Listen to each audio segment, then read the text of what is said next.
Good evening, everyone. It's 6 o'clock, and I want to be mindful of your time. Thank you very much for making your voices heard and making sure we hear what is important to you. My name is Ben Rogers. I'm on the Linn County Board of Supervisors. I'm joined by my colleague, Louis Zumbaugh, and Planning and Zoning Director, Charlie Nichols. Tonight's a really unique opportunity for us to hear from you your concerns, your comments, your criticism, be able to ask questions of us, and that's really what we're hoping to facilitate tonight. So just to kind of lay a foundation down, we are here to talk about the process Linn County will use to do any kind of permitting for utility solar. There has not been an application made, so we do not have an application to review. But this is a really great opportunity for us to uplift for you our process and hear from you your support, your concerns, and whatever else. So I'm going to hand it off to Charlie. He'll give a presentation on the process and then open it up for questions and answers, and we're going to do our very best to answer it to your satisfaction. With large gatherings like this on issues, we typically again, we want people to talk. We want you to feel like you've been heard, that you've said what you've come here to say. But that can also typically mean that we hear the same thing pretty much consistently over and over again. And so to be mindful of time, if it seems like it's just the same comments being made, we will ask for any additional information for us to consider. It's not to shut down debate. It's not to jam a process through. It really is, after a while, if we're here late, we want to make sure that you're heard, but at the same time, if we've heard everything, but not everyone has said it yet, we could be here well into the evening. So we'll try and moderate that as best as we can. Again, thank you all so much for being here. This is what democracy is. It is making your voices heard. And now it's my job to sit back and listen. Thank you. Thank you, Ben. As Ben mentioned, I'm Charlie Nichols, the Planning and Development Director for Linn County. So first off, a few housekeeping items. We do have a row in the front here that is almost all open for you folks in the back if you'd like to take a seat. We do have 3 exits here, the one you came in through. There is an exit under the clock and also restrooms through that door if you need to use them during our meeting. And then we have 2 exits in the back on either side as well. So I am Charlie Nichols. I am joined by some of my colleagues here. We have John Ressler from the Secondary Road Department, Amy Drehos from Public Health, and then John Gallagher from NRCS.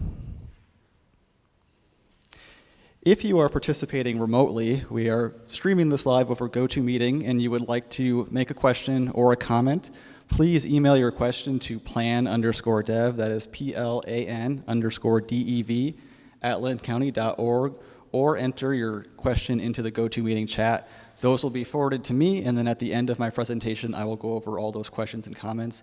If you would like to make a comment or a question in person, please sign up at a sign-up sheet in the back. Luke Maloney, our building official, is there. He will give that sheet to me after my presentation, and I will call people up by name. That's meant to give a little bit of order so it's not just a free-for-all when we open it up for questions. So Ben mentioned the purpose for this meeting. The first purpose is to identify the opportunities for public input. We don't have an application yet for a solar project. I know a developer has been talking to people in the area. We will likely get one at some point, but as of right now, that is all still in the works, and it's speculative at this point.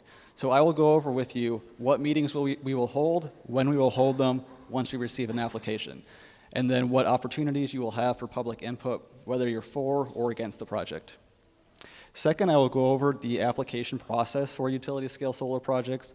I will go over the standards for review that staff uses, and then all of the documents we require a developer to submit with that project. And finally, we'll answer general questions on solar. I do want to hit on that, general questions on solar. As Ben and I have mentioned, we don't have anything specific yet.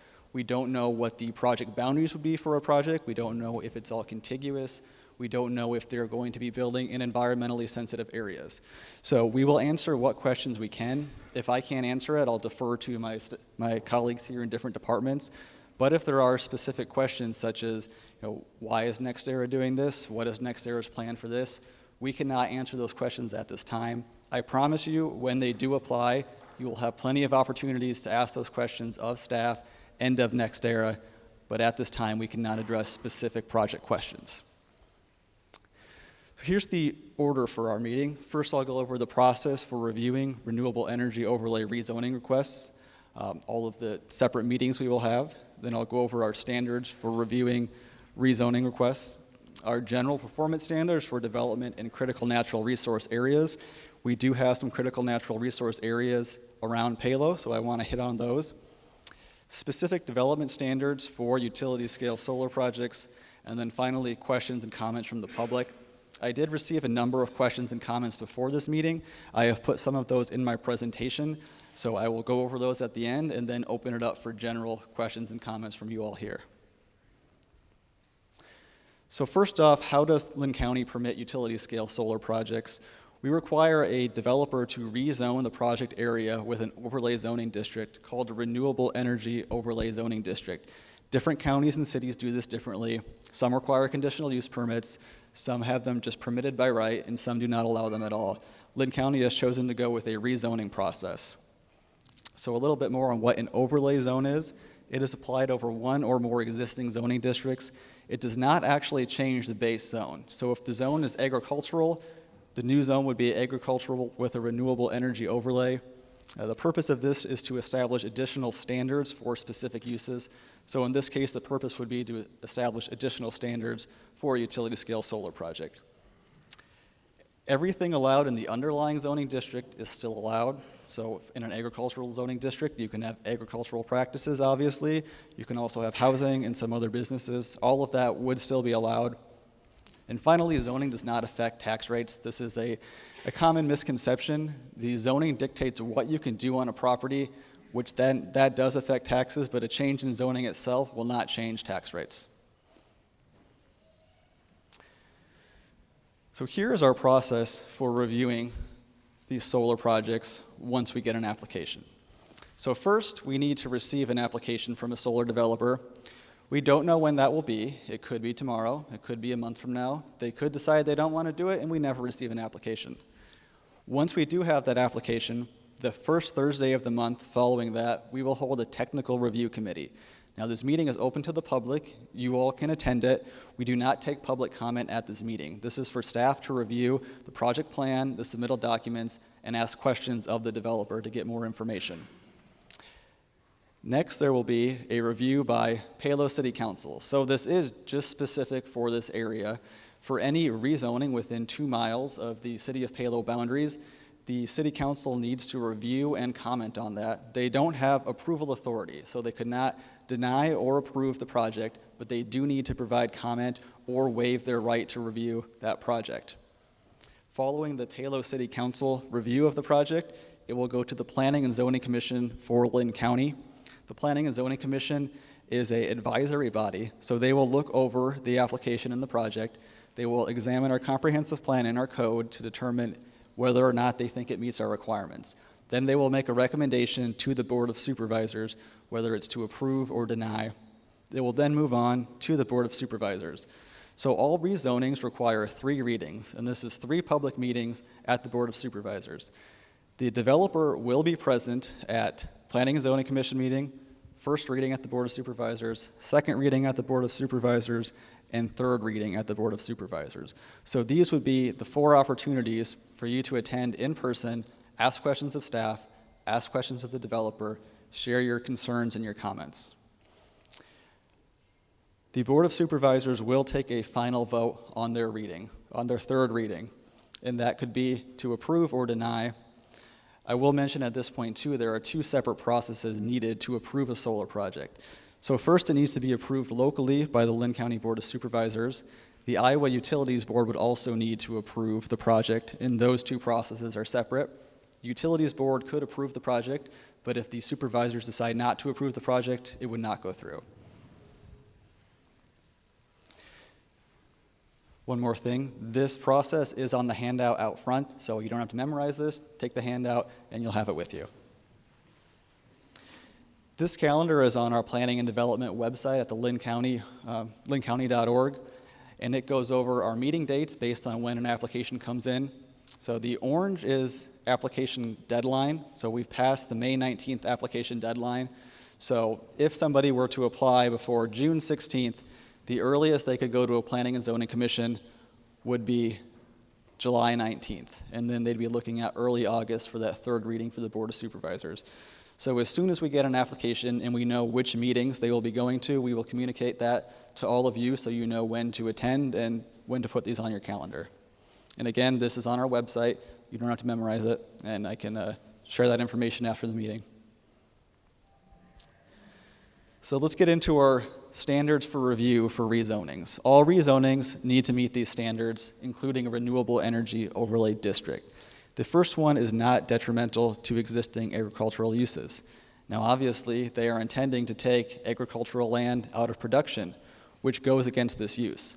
So if they want to be able to meet this standard, they will need to show that the ground cover planting they have under the panels will improve the soil quality in the long run and increase the agricultural productive capacity of the land in the future. So they do have a chance at meeting that, but they will have to have a very robust planting plan, and they will need to show that the soil quality is actually being improved and it will be better for agricultural production after the panels are removed. And that will go hand in hand with their decommissioning plan, which I will go over in a little bit here. The second standard is that the proposed development will not degrade significant environmental, ecological, or natural resources. So once we do get that plan and we can see where they're planning on putting these panels, we can then look at, are these in environmentally sensitive areas? Third is achieves densities and uses as designated in our comprehensive plan. And our fourth standard goes with that. The proposed development is consistent with the goals, objectives, and strategies of the Linn County Comprehensive Plan. Our comprehensive plan is organized into 7 elements. We have alternative and renewable energy, economic development and employment opportunities, hazard planning, livable communities, resource protection, sustainable development, and transportation. These elements are broken down into goals, objectives, and strategies. Every project needs to be evaluated against these 7 elements. Our comprehensive plan is on our website. You can look at it. You can evaluate for yourself whether or not you think a project meets these elements. But this is something that staff will review, Planning and Zoning Commission will review, and then the Board of Supervisors will go over as well. I mentioned earlier development standards for critical natural resource areas. So the green here is critical natural resource zoning. Here's Palo here. Because of the location of the Cedar River, we do have a lot of identified environmentally significant areas. And developments that are proposed within these areas have some additional requirements they have to meet and things they cannot do. So they cannot build on steep slopes, anything that is above I believe it's a 15% grade. They cannot build on shoreland. If they are filling or altering wetlands, they have to replace those wetlands with 1.5 times more wetlands somewhere else. If they are removing mature trees, 20 or more mature trees anywhere in the project area, they have to have a vegetative management plan showing how they would replace those trees and where they would go. If they are disturbing more than 1 acre of natural habitat, they would also have to have a habitat management plan showing how they are mitigating that. And finally, if they are building in any stream or river vegetated buffers, they would need the approval of the Iowa Department of Natural Resources for that. So now we'll get into the specific requirements for utility scale solar projects.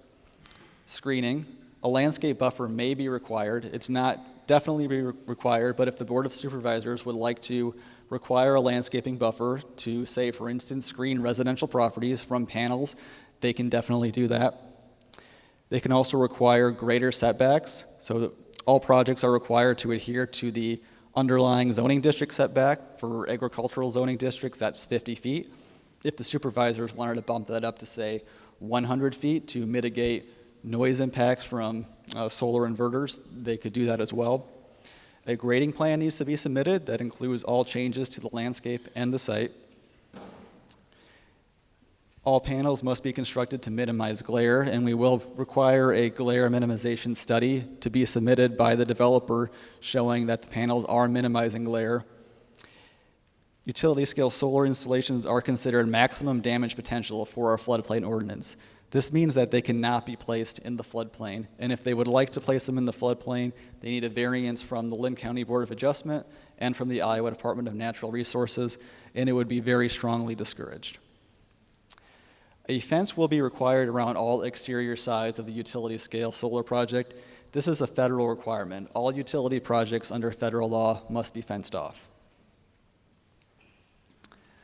We'll also require an operation and maintenance plan that covers not only construction, but the lifespan of the project.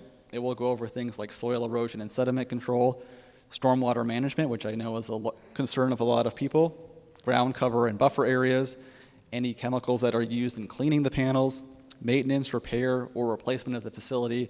And I'd also add into that a natural disaster plan. We've seen recently what natural disasters can do in our area, and we also have examples of what natural disasters can do to utility, to solar sites. So they would need to submit a plan for, in the event of a natural disaster, how they would clean up the site and replace their panels. We also require them to avoid and mitigate any damages to public infrastructure. These are roads and drainage ditches. A large-scale solar project is going to have a lot of trucks coming and going, delivering panels and construction vehicles. So they would need to survey the existing conditions of our road system, and then any damage that is a result of that project after it is completed, they would need to pay to repair that road system and that drainage system. Last, we require a decommissioning and site restoration plan. The decommissioning plan will describe the anticipated life of the project, the method for decommissioning, and decommissioning is removing the solar panels and restoring the site to its pre-construction state. They need to give us a cost estimate for what that would be, and then provide a method for ensuring funds will be available when the project is over to actually go through with these decommissioning efforts.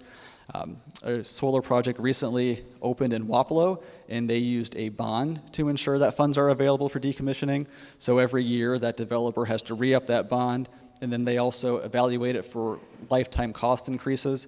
So the decommissioning plan would need to adjust for inflation over the life of the project. And finally, that decommissioning plan has to spell out exactly how the site will be restored. Restoration activities shall include but not be limited to restoration of pre-construction surface grade and soil profile, removal of all structures, equipment, graveled areas, access roads, and then revegetation of soil areas with crops or plant species suitable to the area. So now I'll go into the general questions, and as I mentioned, I've received a few questions before this meeting, so I'll briefly go over those. Project-specific questions we cannot answer, but we'll do our best to answer every other question. So the first question is one of the most common questions we get. How are solar projects taxed? So the state of Iowa sets the taxing rates for solar projects. Linn County Board of Supervisors do not get to decide how solar projects are taxed. And they're taxed in two ways. First, it's an administrative tax. It's 0.03 cents per 1,000 acres of assessed value for the panels themselves and the land under the panels. That tax goes directly to the state of Iowa. It does not come back to the county. The second tax is called a utility replacement tax. These projects are taxed as utilities, and that is 0.006 cents per kilowatt hour generated. That tax goes to the state, but then they remit it back to the taxing jurisdictions in the project area, which could be the county, the school district, and any other taxing jurisdiction that has authority over that project area. So the Duane Arnold Energy Plant also paid the utility replacement tax. It is based on energy generated. They generated about 601 megawatts of energy per year, and the tax bill they had was a little under $800,000 a year. So we don't know how big this project will be yet, but if it is in similar size to the Duane Arnold plant in production, it could be a similar tax bill. Do incorporated cities in Linn County get a say in solar project applications near their borders? That depends. If they have an existing fringe area agreement with the county or a 2080 agreement that gives them the right to review projects, they could. So Palo has a fringe area agreement in place. If there is a rezoning request within 2 miles of their borders, they get to review it. As I mentioned, they don't get the approval authority, but they do get to comment, and that comment is taken into consideration by the Planning and Zoning Commission and the Board of Supervisors. Can the community propose additional recommendations for solar projects? Definitely. So when we do get a solar project that comes forward, staff will provide a recommendation, but if there are any specific concerns from community members at these Board of Supervisors meetings, you can make your concerns heard, and the Board of Supervisors can choose to place specific conditions on specific projects if they would like to. They have the authority to do that. For this question, I will pass it off to John Gallagher. What steps is the county taking to review the comprehensive impact on soil and water quality, water runoff, and wildlife?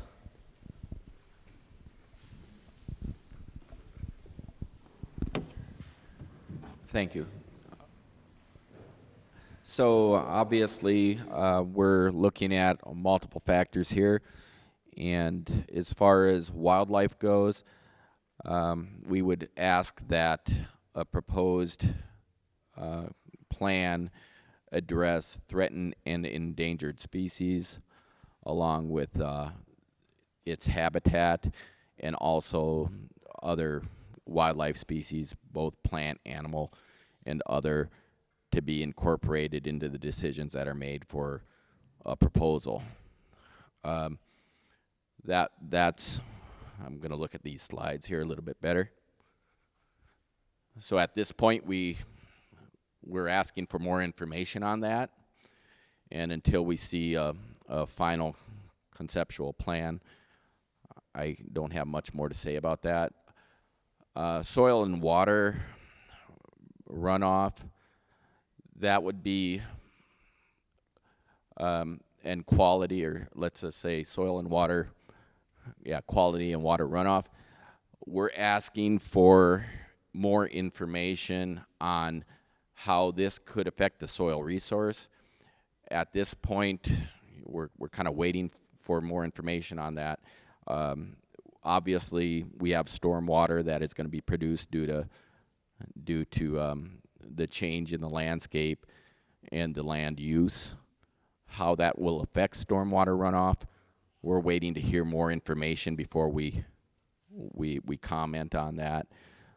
Currently, Linn County asks that we at minimum follow the statewide urban design and specification standards for stormwater management, very similar to what the communities of Cedar Rapids, Marion, and Hiawatha utilize in their stormwater management plans for development.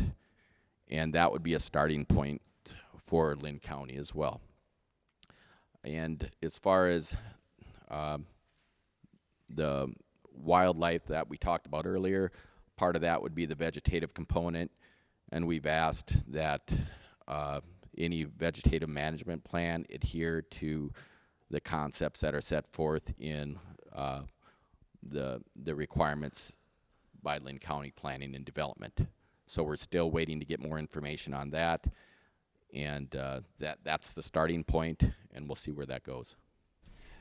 John, do we require runoff after a project to be similar or the same as runoff pre-construction for projects?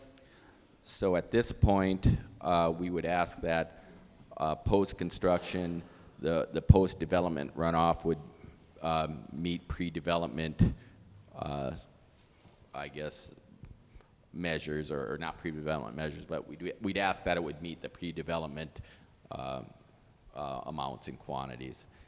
Depending on, and that would be a minimum, and we could potentially propose something additional to that based on the sites. Thanks, John. The next question is also for you. Will steps be taken to address flooding concerns from increased runoff? What was that again? Will steps be taken to address flooding concerns from increased runoff? So the flooding concerns are more, again, to the stormwater management aspect of things, and without having a detailed conceptual plan in front of me, I can't say as to what the stormwater management plan would look like, but obviously in urban communities in the metro areas of, there again, whether it be Palo or Cedar Rapids and the surrounding metro areas, they have a detention design standard where if they cannot infiltrate or cannot meet the volume quantities that are being released on site through reabsorption, then they're required to detain those volumes and release it at a slower rate. So kind of everything's on the table there. Do we need to do conventional stormwater management where we have actual detention ponds or detention areas where we hold the water and slow it at a designed volume, or can we incorporate the use of wildlife areas and native vegetation so that we have infiltration zones that can then lessen the amount of volume of water moving off site and actually being not only detained but infiltrated on site. That could be an option as well, and that should help reduce flooding. The thing we have to look at here is, as you look at the landscape, you know, we have altered our landscape ever since we've been here. You know, we started out with native prairie, we started out with large areas of infiltration. When we converted to agricultural row crop production, we altered our landscape and altered our infiltration abilities there with modern agriculture. This will have an impact as well. We'll look at what's being proposed and see how we can mitigate that best we can.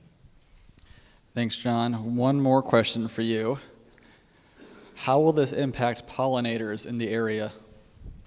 So that's a good question, and there again, I'm still waiting for more information on that. Depending on what's being proposed, I look at that as, and what ultimately gets approved, I look at it as being, it could be a potential net positive.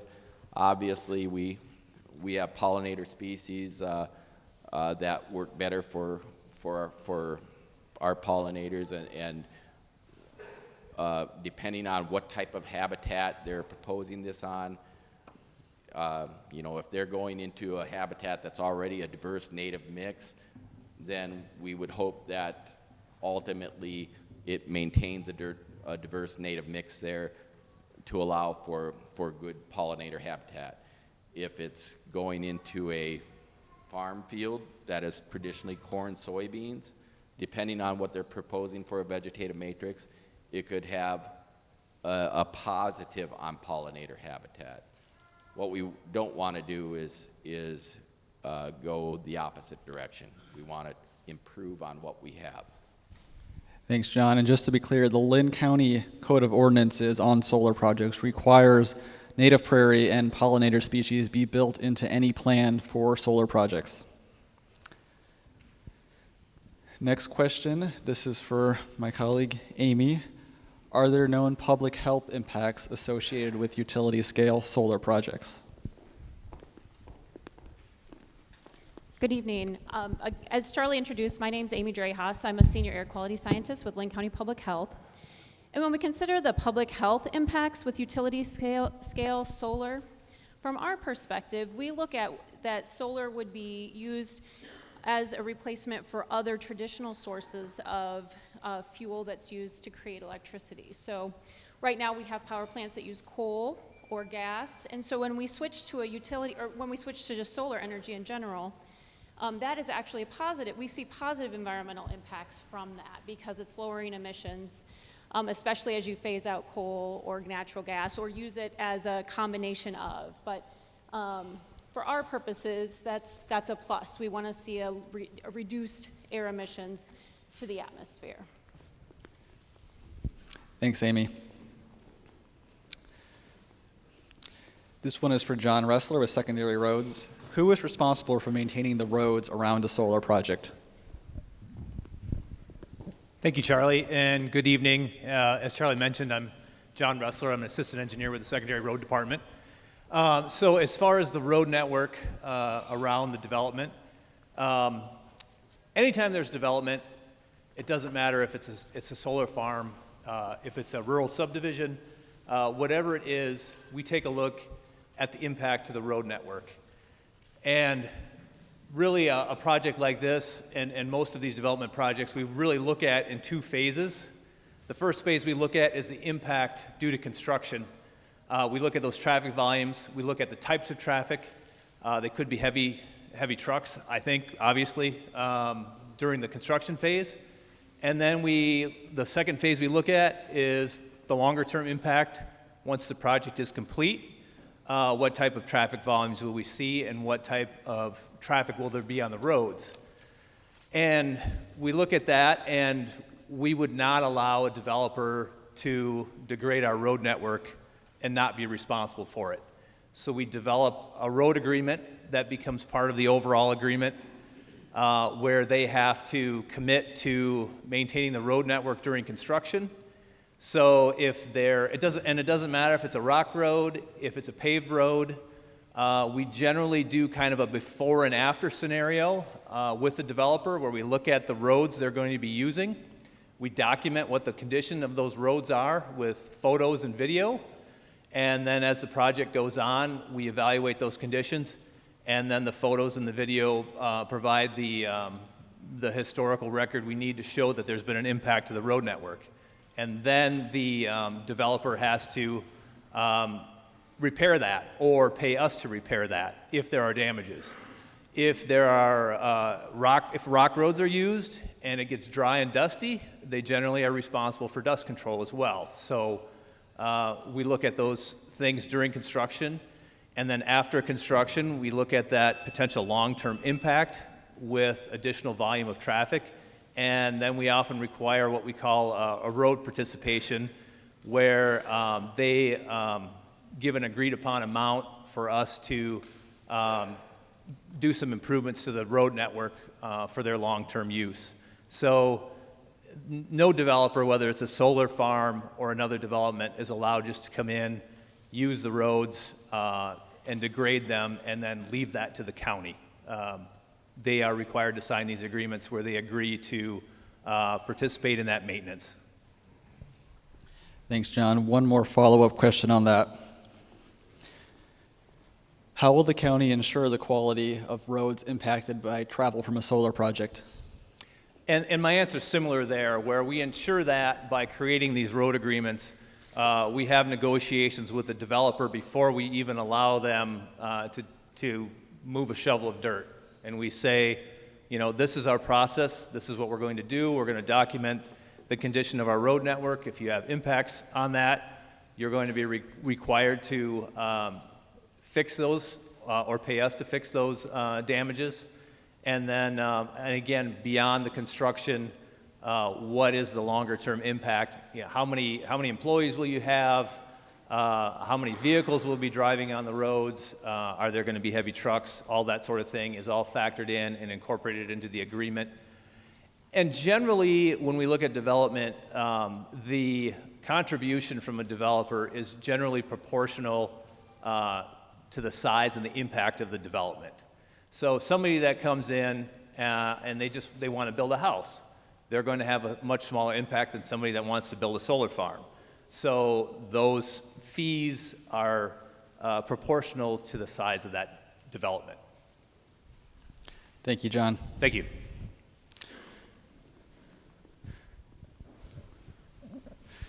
We have one final question before getting into general questions from the public.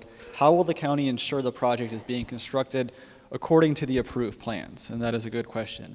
We do have 4 building inspectors on staff that will be going out to the project periodically to make sure that the project is going up to the approved plans. After the project is built, we will also be checking on it periodically to make sure the operations and maintenance plans are being stuck to. We have requirements in our code that every so often, every 3 months, 6 months, they submit different reports to us on how they are maintaining the different components of the solar farm. Okay, now we get into what the real meat of this meeting is, general questions and comments from the public. So as Ben mentioned, please steer away from repetitive comments. We have about 40 people on our sign-up sheet now that I will call, and then we have people that have email questions as well that I will get to. So if you have a comment, you can state your comment for the record. If you have a question, we will do our best to answer it. Again, any project-specific questions, whether it's for the project up north near Coggin or the project here near Palo, we can't answer those until we get an application, but we will do our best to answer what we can. First on the list, Jeff Ralston.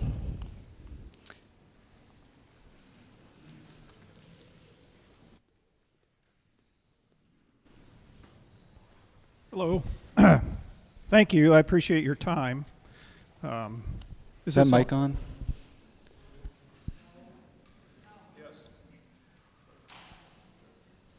Yes? All right. Thank you. I do respect your time. I appreciate you being here. And this presentation reassured me. And I'm looking for a shredder.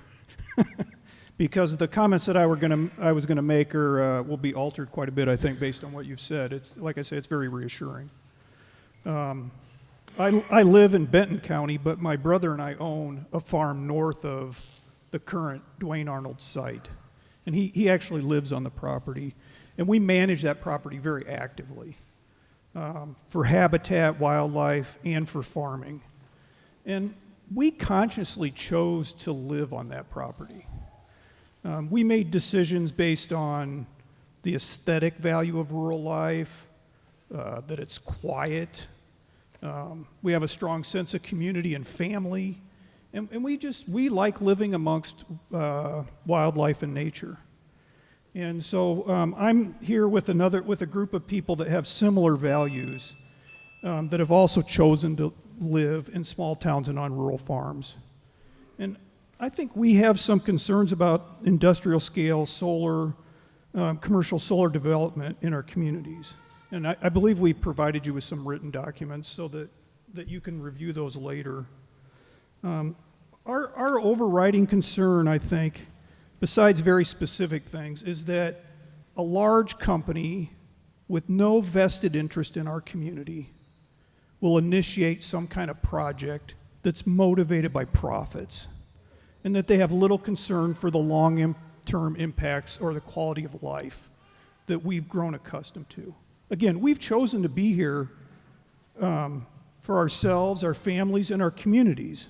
And so I appreciate that you're allowing us to have an input on how these things will be impacted by the decisions that you're making.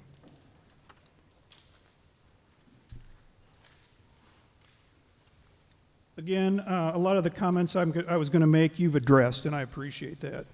So I just say again, I think it's unacceptable to allow large private companies to make decisions without oversight. And the oversight that you're suggesting here is very reassuring. What I would ask is that you adhere to not just the technical or the legal aspects of things, but to remember that for us it's more than just numbers, and it's a quality of life issue. So, thanks. Thank you.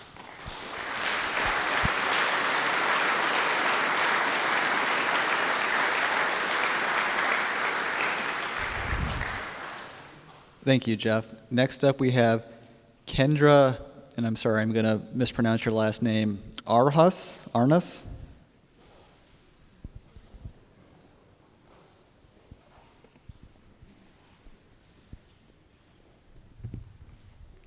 Thank you guys for your time tonight. I'll be brief. My name is Kendra Aris, close. I lived in Palo since 2015. My husband and I are very involved with the community here. We moved from Cedar Rapids to enjoy a rural atmosphere. I own a small business here. I sit on our local planning and zoning board and volunteer heavily in our local community group. I've come to love this small town and regularly encourage my friends to move here and enjoy it with me. My concern to the Linn County Board of Supervisors is, as you work through the permit process for a large-scale industrial solar project, is to consider fully how a project of this magnitude will impact our countryside, our views, our future growth of the community of Palo, and our surrounding communities. Our town's motto of Gateway to the Outdoors was built with the idea of scenery in mind, but I don't believe that the idea of metal solar reflectors was in that vision.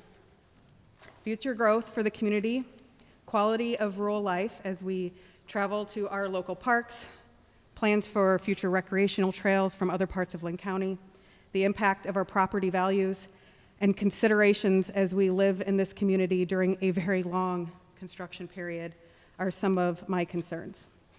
Our lives will be impacted daily. when a project of this scale is approved. Keeping small town charm alive and well, and a strong quality of life is something I stand very strong for. We stand to lose that if a project of the proposed scale is approved. I'm not against solar energy, and I'm not opposed to responsible land use, but I ask you to consider the impact of our rural landscape and the quality of life for everyone that lives here and in the surrounding community. We would appreciate the integrity of our farmland and how we will enjoy it and how our kids will enjoy it in the years to come. And our enjoyment of our own backyards is reliant upon your leadership. So thank you for hearing me.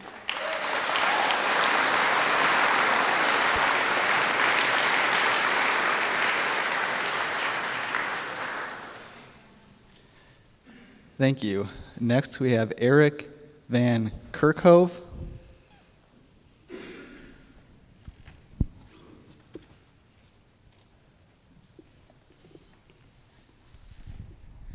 First of all, thank you very much for your time tonight, taking time out of your personal lives to come here and afford us the opportunity to learn. Your very thorough presentation. You answered many of my questions, but I do have a few.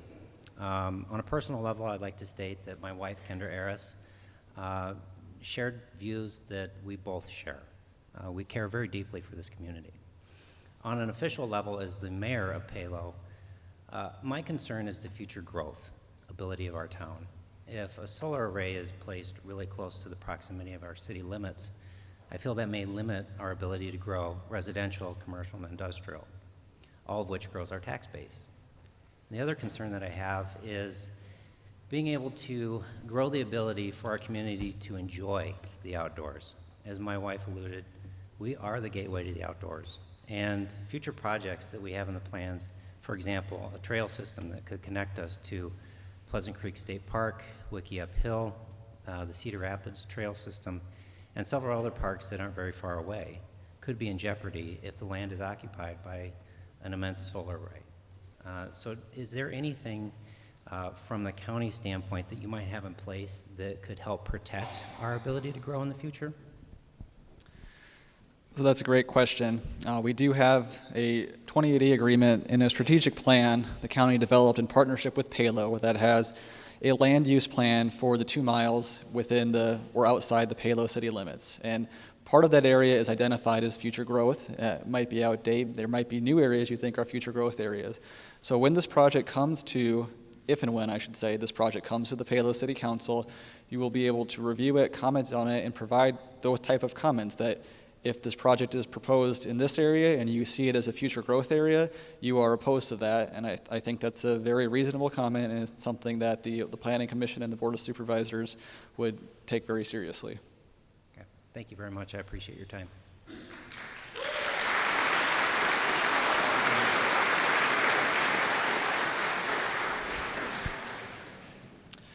Samantha Peterson.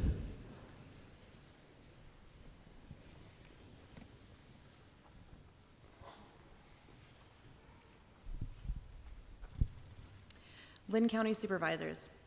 My name is Samantha Peterson. First and foremost, your service to the community does not go unnoticed.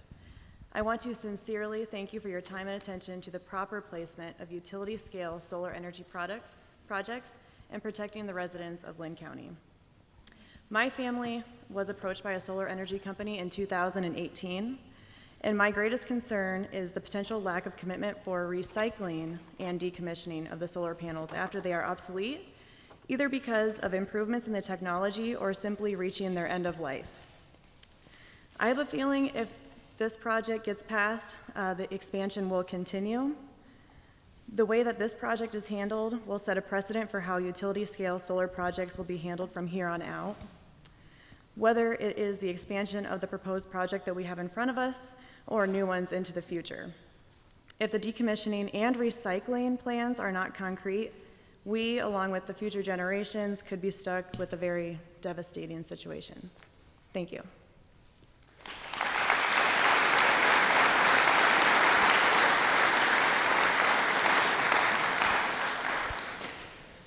Joe Kerner.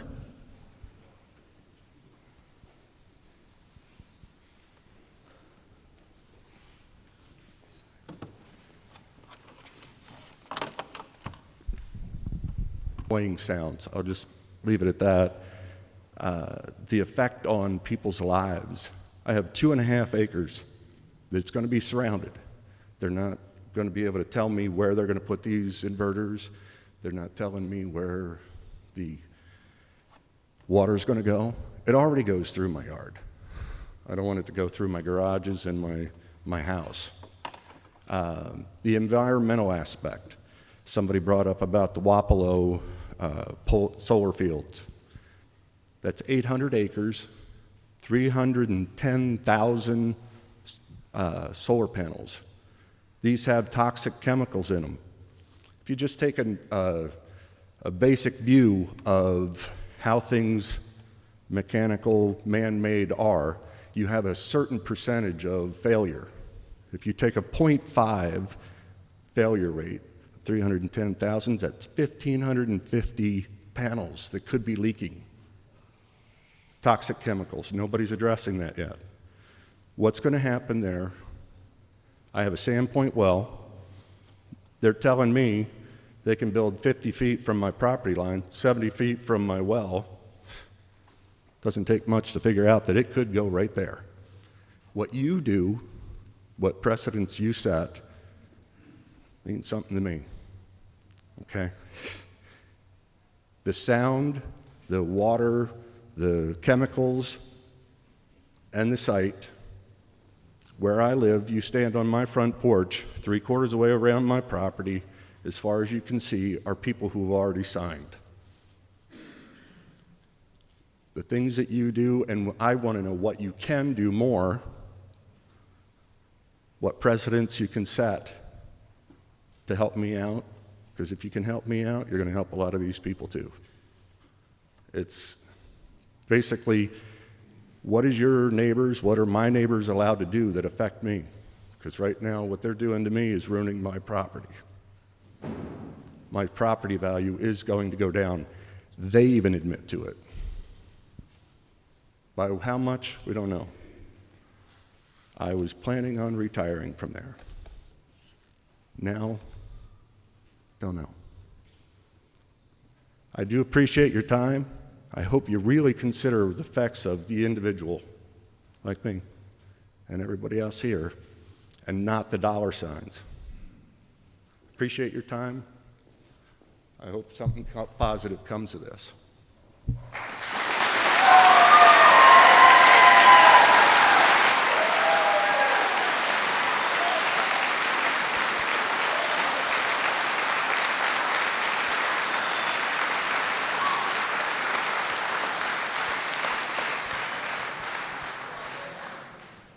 Thank you, Joe. Next, we have Deb Yates.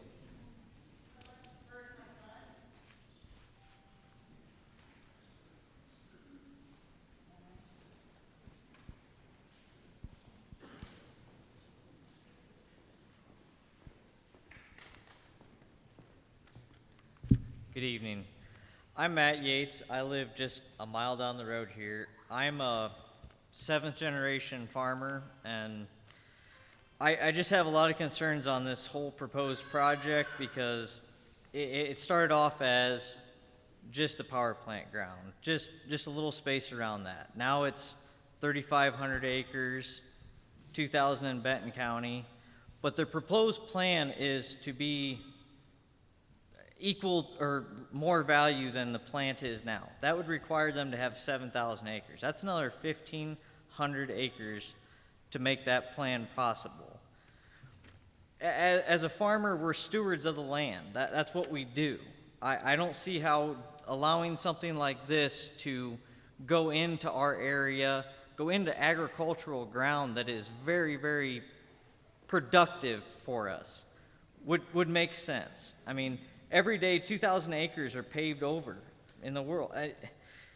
Since 1992 to 2012, the size of Iowa has been converted from farmland to urban or industrial.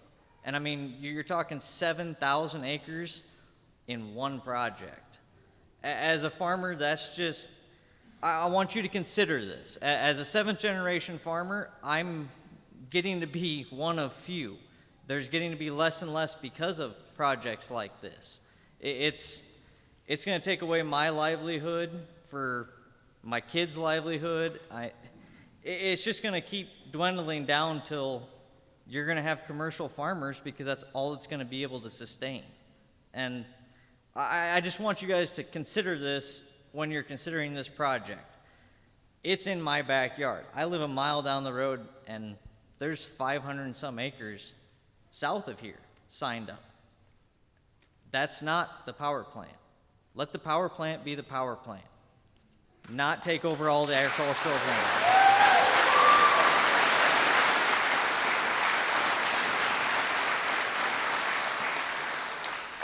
Thank you for your time tonight.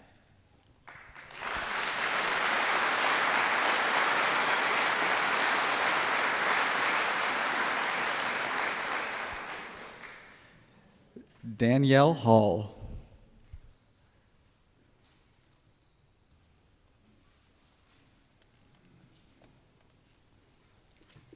Good evening. Thank you for being here. We really appreciate it. My husband and I own a Centurion farm that is certified organic, less than a mile down the road here. And the concern I'm bringing to you today is about our pollinators. Earlier it was spoke of about setting a precedent, and I believe you, the Linn County Board, has already done that in teaming up with an organization called the Monarch Research Project, where your objective is to be the forerunning county nationwide in bringing back the monarch butterfly specifically, along with other pollinators. Now, Cedar Rapids has committed to several thousand, well, maybe not several thousand, but thousands of acres.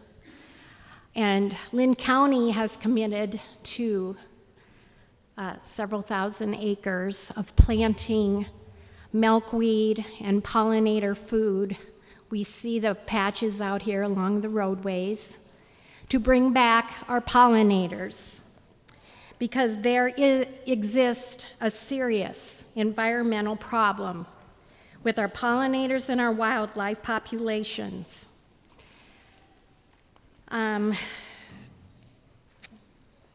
Excuse me, I'm losing my train of thought. There's been forums held. There's been articles in the Gazette.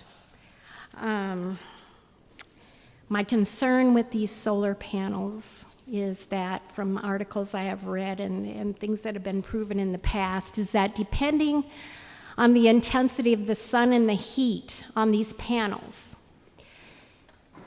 the delicate wings of the butterflies and the bees that we need to have our plants, our food survive, our seeds survive, can very easily be singed and burned while flying over these panels, which then would severely injure or kill them. So it doesn't make any sense to me to bring industrial solar projects in the area that would totally be in conflict with bringing back our pollinators, specifically our monarch butterflies. So if you would please take that into consideration if an application is submitted. We'd greatly appreciate that.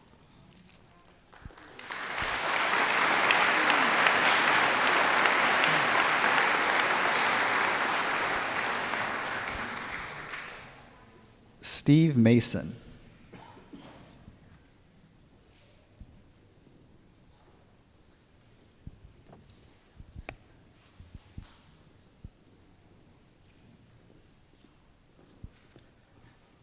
Good evening. Thank you for letting us attend this meeting. I'm going to go a different direction. I'm going to talk about vegetation and fires. The U.S. Fire Administration has recorded 155 solar system fires since 2015. The first solar plant fire was, the first solar power plant was built in 1982.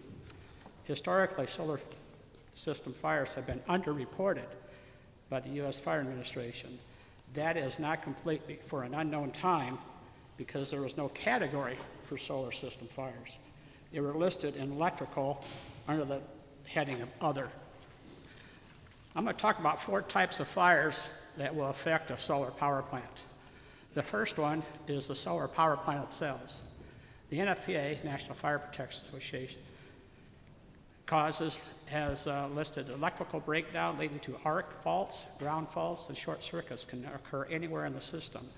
Other causes are old worn-out components, power surges, bad design, faulty installation, and human error. The second type of fires is birds or animals, including nests. There was a fire in California, Valley Solar Ranch, that happened in 2019. It's a 250 megawatt plant. It burned 1,127 acres. It lost 84% of its generating capacity. The dollar loss was $8 to $9 million. The problem was bird electrocution. The wings hit each conductor. The Cal Fire Battalion chief had a statement, it says, in the article, it says, "It happens all the time." When birds build nests under solar panels, they attract other pests, such as squirrels and rodents. And they can chew through the solar panel's electrical wiring, which can provide short circuits and, in extreme situations, fire. The third type of fire is lightning, direct or indirect. 32% of damages in photovoltaic plants are caused by lightning. Direct and indirect lightning, which is more likely, would induce high voltage into the system. The fourth type of fire are the surrounding fields to the solar plant. What is worse than a field fire is a wind-driven field fire. It is caused by careless smokers, farm machinery, neighbors' burn barrels, lightning, arson, and someone with a controlled burn that gets out of hand. It covers acres faster and makes access for control more difficult and involves more equipment and manpower. The volunteer fire service today is dealing with low and trained membership. And I want to make a note, this entire area would be covered by volunteer fire departments. Firefighting strategy, because of the chemicals in the panels, the fumes given off would be sulfur dioxide, hydrogen fluoride, and hydrogen cyanide, for 3 examples. That would require the use of SCBA, self-contained breathing apparatus, for the firefighters. SCBA is very strenuous activity and it's limited in time for usage, 15 to 30 minutes. Then you have to change the cylinders. It depends on the capacity, depends on the working conditions and the physical conditioning of the firefighter. Now, the water application to a solar panel is 20 feet straight stream, 5 feet fog stream. A typical hose lay is 200 feet. More hose can be added, but it takes time and manpower. Every step equals time. Every movement equals potential injury. I want to make a note. The state of Iowa changed its workman's compensation law on July 1st, 2017. That would affect every firefighter. And what it deals with is compensation for shoulder injuries being one of them. Minimum water application rate would be 125 gallons a minute. It could increase to 500 to 1,000 gallons per minute, depending on severity, accessibility, wind, and the amount of trained firefighters. The fire is the boss and in control until it is extinguished. What are the plans for the contaminated water runoff to the waterways? Damage to the solar system. Fire damage is not always evident. It cannot be determined through visual inspection with the naked eye. It reduces energy, creates hot spots that cause safety issues over time. Another problem could be thermal shock damage. It's when the cold water suddenly changes the temperature of the solar panel and it can crack, break, or shatter. If it's broken or shattered, you should not touch it, as you could sustain a serious electrical shock. Testing of the damaged solar system. What to do if your solar project is scorched? Electroluminescence imaging, EL for short, it's like imaging like an X-ray of a broken bone. IV curve tracing, infrared imaging, What are the plans for identifying problems and preventing solar system failures? Cleanup of toxic chemicals after a fire. There's 8 toxic chemicals that are in the solar panels. What are the plans for removing contaminated soil after a fire, and whose responsibility is it? Landowner, or the solar company? Firefighting plan. Is there a fire protection plan to determine the severity and extinguishment of fires, like road accessibility for 50,000-pound vehicles to get to the fires? Identify water supplies. I received a brochure in the mail from Nextel Energy about 2 weeks ago. It announced it opened a local office in downtown Palo to answer a question. Where is it? Is it open now? I understand soil sampling and signing contracts have been taking place for the last 2 years. Why is there a project timeline in the brochure? Why haven't public meetings taken place until now? Where is the transparency? If herbicides are used to control the vegetation, what studies have been done and what operations and maintenance written plans are available to assure a friendly environmental impact year to year? An interesting note, Desert Sunlight Solar Farm, 550 megawatt, is on 3,800 acres of land in Desert City, California, population 216 in the Mojave Desert. Started construction in 2011, went online February 9th, 2015. It contains more than 8 million 2-foot by 4-foot solar panels. There are at least 300 days of sunlight available. It created 550 construction jobs. It created 15 permanent jobs. The facility is co-owned by NextEra Energy. Our objective is to be proactive and not reactive. DAC had an evacuation plan for the nuclear power plant that covered several counties. We would like to see the written plans for the operation maintenance to address these concerns to the public you serve and to the firefighters that serve you. 45 years of fire and hazmat experience, Steve Mason. Thank you.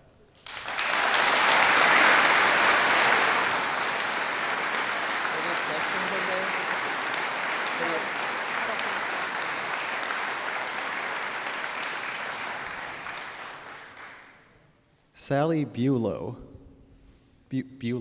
sorry. Is that L-O-N? Hi, good evening. Thank you for allowing us the opportunity to come and voice our concerns. Honestly, a lot of my questions you've attempted to answer as far as the environment, our pollinators, flooding, those types of concerns I think are resonant with all of us here. So I guess I just want to say I'm pleading with you to take into consideration the people who live in this area. My husband Dave and I we live in the proposed solar area, almost to the Benton County line. We bought our house 7 years ago, sort of our dream home. We enjoy the wildlife and the surrounding countryside, and the thought of that being taken away is really kind of hard to swallow. I work at Mercy Hospital, so my commute every day would be going through rows and rows of solar panels. And I worry too about people's mental health. We've went through the derecho, we just got through, or trying to get through COVID-19, and now we're being faced with solar panels and having to live through the construction phase, which I've heard from people that have gone through it is not a fun situation, and then the result is, the aesthetic beauty of the countryside is gone.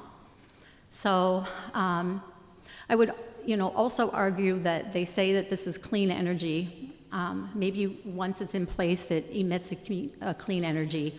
However, the fabrication and the process of constructing the solar panels, there's a lot of toxic chemicals in them, And then there's the issue of if they're damaged, if they would leach materials out into our environment, and also the big issue of recycling these things when we're done with them. So the lifespan is only about 20, 25 years.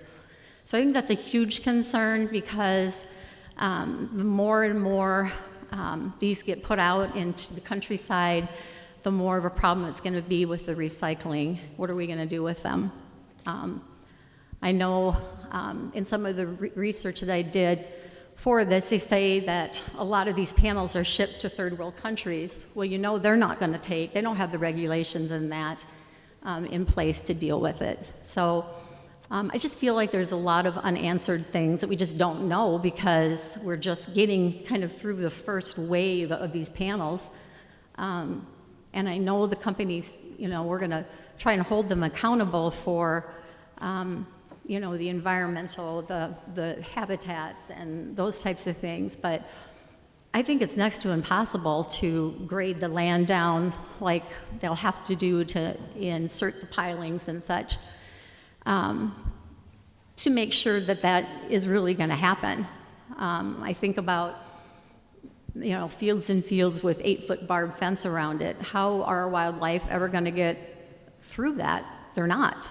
So they're going to be forced to go other places to forage for food.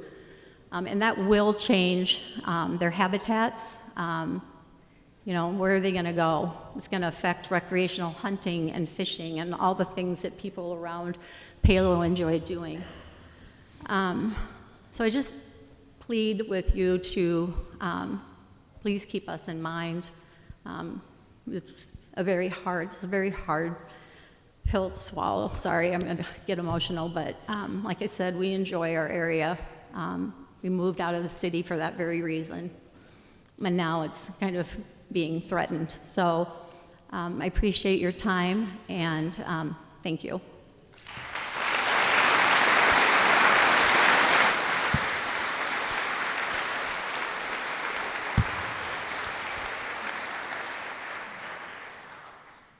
Sarah Alden.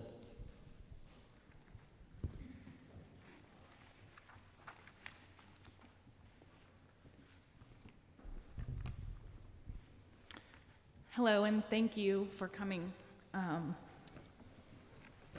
My name is Sarah Alden, and I live with my family in Center Point, and we are in the project zone. Sorry, it's emotional for me.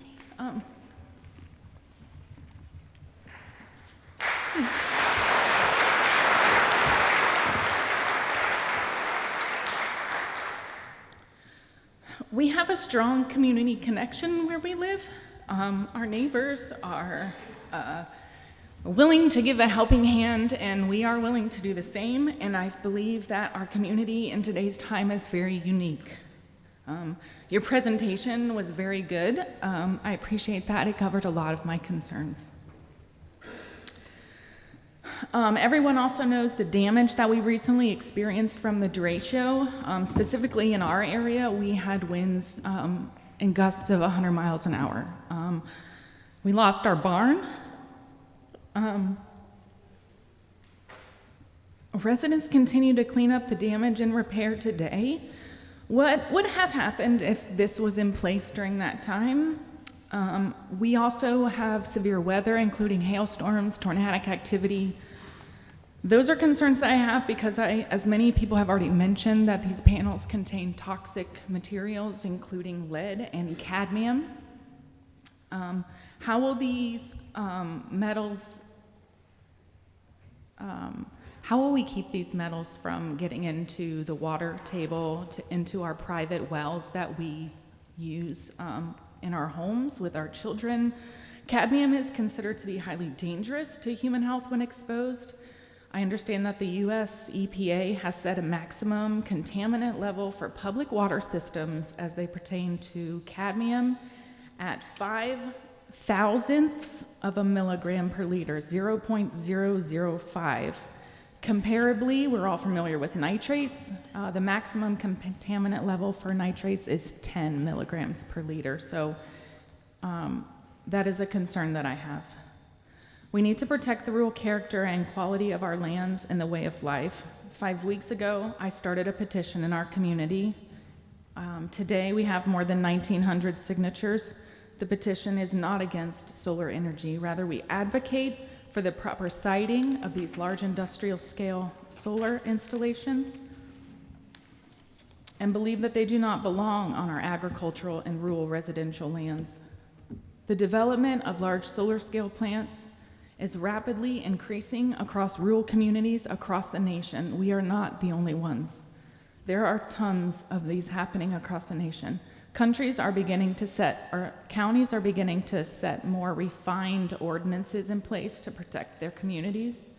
I believe we should do the same. I'd love to take a look and work together with the county. We have a lot riding on this proposed project. It impacts us personally.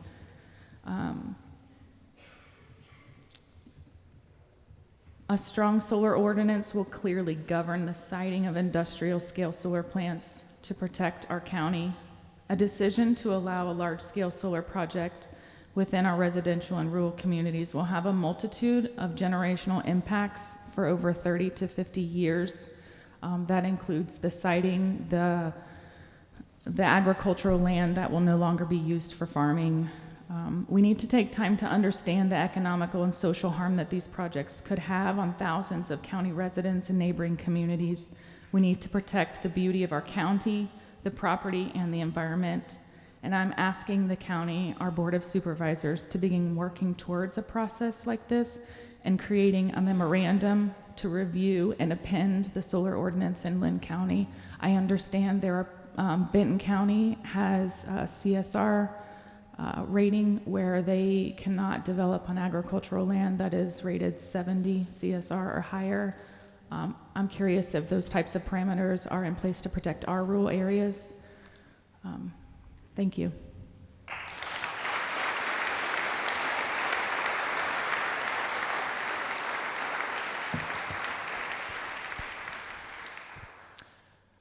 Mark Ralston.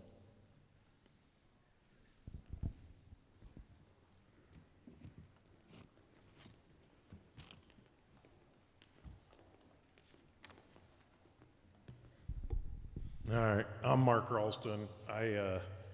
I'm a builder, I'm a contractor, I'm a developer, and I'm very involved in the community of Palo. And my speech was going to be more about growth. I think you've kind of shown us some of that, and the city will hopefully have some say, more than just a little bit of the communication. Hopefully they can be very involved. I hope all the small communities can be involved and talk about it. The stuff that you guys proposed or had tonight answered a lot of questions. I really appreciate the time. I had a lot of things to go over, but I do have one thing I really would like you to look at. I am demoing a building in Iowa City, and it has 20 solar panels on it. I started 7 days ago with this landfill in Iowa City. They cannot tell me how to recycle 20 solar panels, 20, that's in this building, only 20. They said, I'm scheduled to demo this building Monday, and they said, worst case scenario, it can just go in the day-to-day trash. And I said, well, I want to recycle them. 20 panels is all, and they have no idea how to recycle them. So that's a big thought. If there's that many, I talked to another guy that installed them, and he told me what they do is smash them up and just put them in their dumpster and hide them. I mean, this is a guy that installed them all over the country. So this is a huge concern of mine that they do have a lot of chemicals, I guess, in them, and we just smash them up and throw them in the dumpster. So that's a thought for you. And Palo is the gateway to the outdoors, and we'd like to keep it that way. Thank you for your time.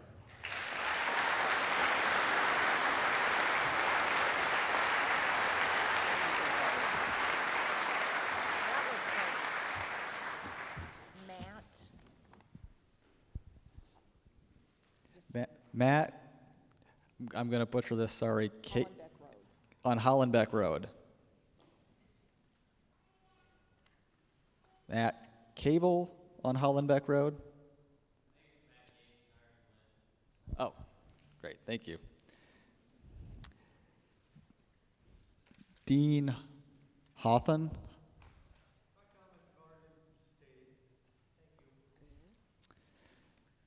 Ellis Vanu.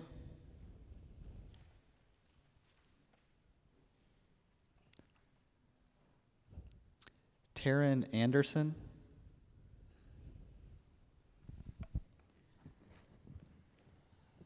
Hey guys, thanks for your time. My speech is in your packet, so I'm not going to address any of the things that have already been said, but I do have some questions. Have you ever tried to rake rock out of your grass after the winter? Anybody? Yeah? It sucks, doesn't it?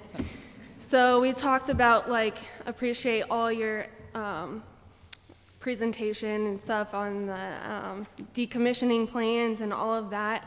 My main concern is how are you going to hold, like, what is the plan to hold these companies accountable? Because as soon as they break the rules and go against whatever plans they've given you, they can afford the fines, but these people can't. So, yeah. That's a legit question. So.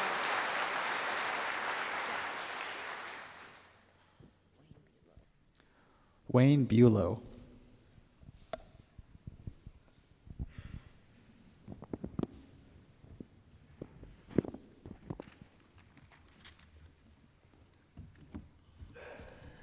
Thanks for letting me speak. My name is Wayne Buell, and I live just a mile south of here. For 66 years to be short. I love it out here, the wildlife, the fields of corn, beans, hay, cattle grazing, the whole concept. This area has been through a lot the past 15 or 20 years. I lost my son, we've got tornadoes, flooding beyond belief, COVID, now the derecho, you name it, we've had everything out here. We're all sick of it. We're sick and tired of fighting everything, and now they want to throw this shit show.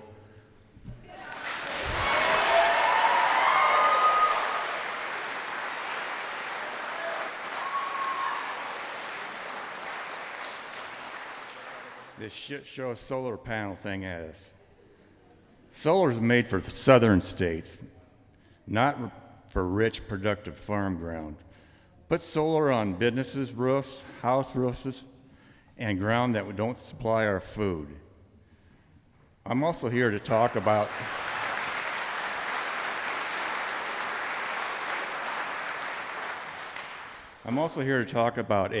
absentee landowners. They've had nothing to do with this land for years. Their whole life, they just inherit it. They want to do anything they want to with this because they don't live around it. All this is a get-rich scheme. There's no connection whatsoever to this land to them. They don't give a shit because it's not going in their backyard. I bet if you put it in their backyard, they'd have a different outlook on this damn thing.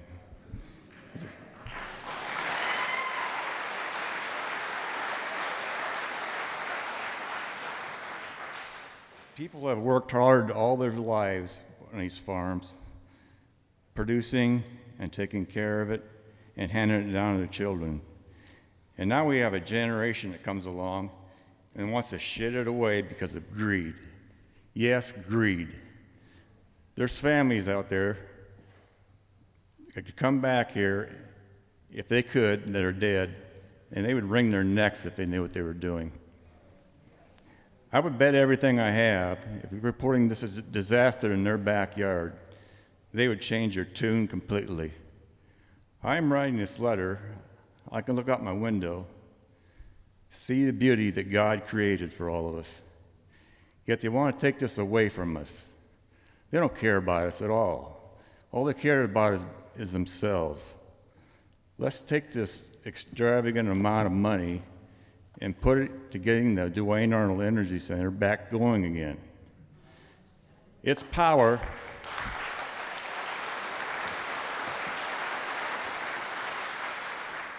It's power 24 hours a day, 7 days a week. What's solar, maybe 30? Our winters are 75% clouds. How's that work for solar? Has anybody thought about this? Hell no. The last 2.5 weeks we haven't had any sun.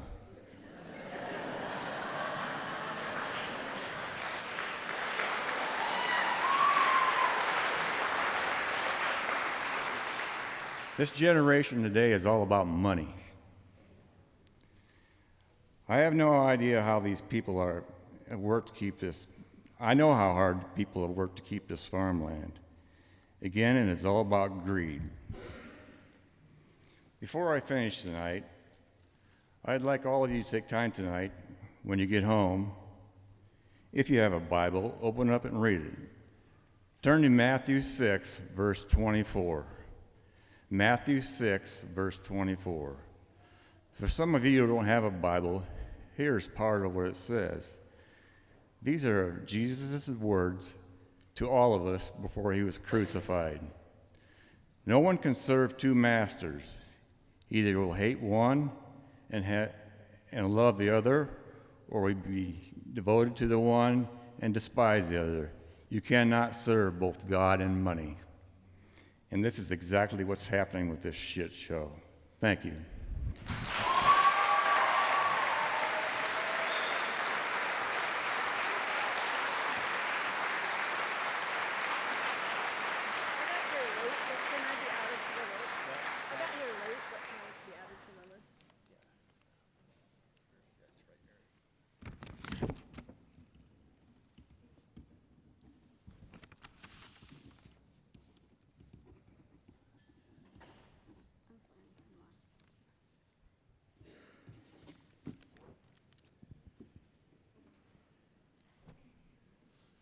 Frank Kintel?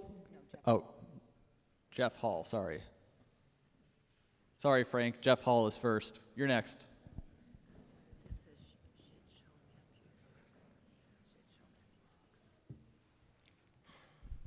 I'm having a hard time speaking. Thank you for being here and listening to us. So many of my neighbors and the other members of the community have already said the things that I would like to say. I guess one thing I have to add to it is that it took us 100 years to become a century farm. You can't replace that. My home and my farm would be destroyed. Thank you.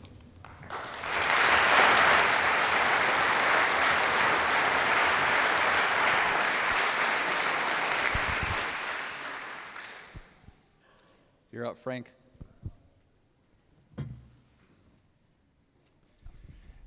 Thank you for allowing us the opportunity to speak our opinions tonight. We really deeply appreciate it. My name is Frank Kinsel, and I live about 3 miles east of Palo here. My address is Cedar Rapids, but I live in Linn County. I was born and raised on a farm. I love the family farms. And I'm opposing the polar panels for these following reasons. First of all, the family farm. We have several farms just south of Palo here, within 1 mile, 2 miles. And I chose to rent those farms to a young person so that that generation could continue on. And you could probably make more money doing something else with that, but I just chose not to. And I think that we can't just think of the family farm itself, but the generations after that and generations following that as well. It amazes me that we're looking at this area, the area that we're looking at, with a lot of high CSR farms. Our farmland is in the mid-80s CSR, and you're going to cover it up with solar panel. Think of the damage that that's going to do to the appearance, if nothing else. And so for those reasons, as well as the countryside. About 2 months ago, I was traveling through Nebraska and Colorado and observed a lot of these polar panels throughout the countryside. And I would challenge anybody in this audience, if you want to see what it's going to look like, go look, do the Google search, go look at this area, because it will destroy your appearance in your countryside around this community. It will destroy the habitat around this community. It will destroy you're not going to be able to look out in the fields and see the corn and the crops and the animals and everything else, and it is sad. Now, it's not going to affect me personally, because I don't live here. You know, I live that way. There's in my, but it's not about me. It's about the people in this community, and I think that you have an obligation and responsibility to listen to them, and I would challenge everybody sitting here today to take a look at those panels before you go ahead and vote for it. Thank you.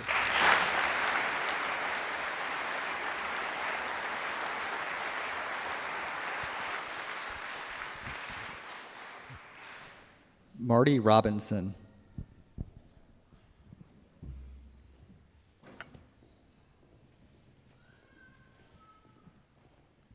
Thank you. I'm Marty Robinson. First of all, I don't want to represent myself. I'm actually more engaged in the Coggin project. And just for full disclosure, I'm actually a Colorado resident, but from a family farm next to the Coggin project.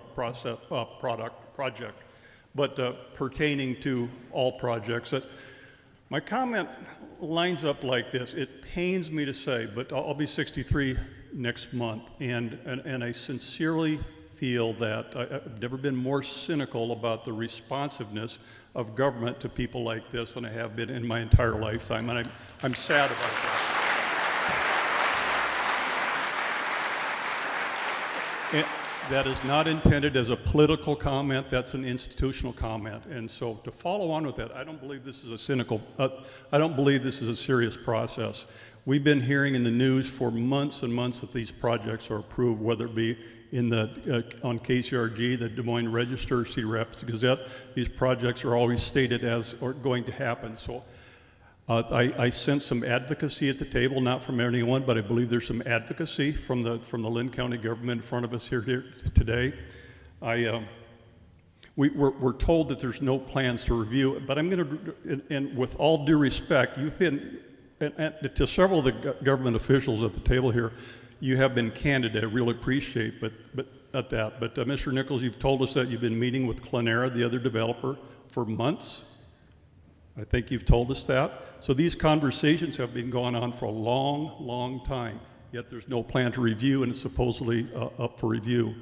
Secondly, for example, a recent story in the Cedar Rapids Gazette said that the Zoning and Planning Commission were considering using a specialized zoning branch for this specialized project. Those will not be consumer advocates. Those will be specialists, and by definition, they're going to be industry insiders. So that whole setup of using specialized zoning, it seems to me, by definition, they're going to be organizations or specialists that will be industry insiders and undoubtedly advocates for it. And lastly, one of the things that just blows my mind is that Linn County apparently at this point has chosen to ignore the prohibition of using high-quality farmland. The comment has been, we can use high-quality farmland because after 25 years it can be reverted to a use of farmland use. So you could say that about Westdale Mall as far as I'm concerned. What can't be, what couldn't be returned.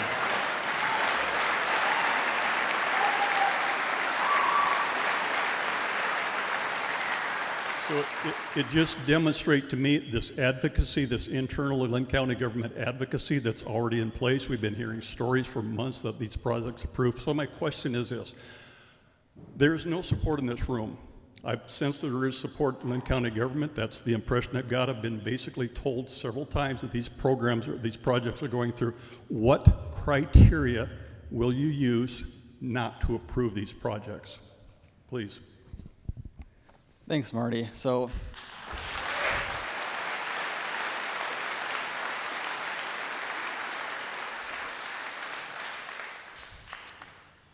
I got 3 questions out of this, and if I don't address all of them, I apologize. So the first question was, or comment was about these projects already being approved and stories being printed about these projects being approved. I've seen those stories as well. When we see those stories, we contact the newspapers, we contact the news stations and tell them these projects have not been approved. They have not submitted anything. Nothing has been approved yet. They still need to go through the full process. Yes, Planning and Development has been talking with Clenera and NextEra for a series of months now. They have been asking us questions about what we require from them, and we have been asking questions about what can they submit to us to meet our requirements. They have not submitted a project concept plan. They have not submitted any of the documents we require. They have been preliminary conversations going over our requirements. They have not been substantial. The third comment on a specialist review division for planning and zoning, I think I know what you're getting at. There was a recent story that Linn County might use third-party reviewers for some of these panels. This would not be for an approval process. All votes will be done by the Board of Supervisors and by the Planning and Zoning Commission. So the possibility I discussed with the reporter was hiring third-party contractors to review the building permits for the solar panels if necessary. We would prefer to review these panels in-house. I have Luke Maloney, our building official, here if there are specific questions about reviewing building permits. But depending on when they apply and depending on the volume of permits we have, with the derecho, we've seen a 400% increase in building permits. We might have to hire third-party building permit reviewers to review our current building permit load so we can get it all done. We would prefer not to. We're not saying we will, but it is a possibility we have discussed. That would not be at all to address the approval process of the panels. That would still be done by the Board of Supervisors. And I'd be happy to take further questions from people, as we call them, but thank you, Marty.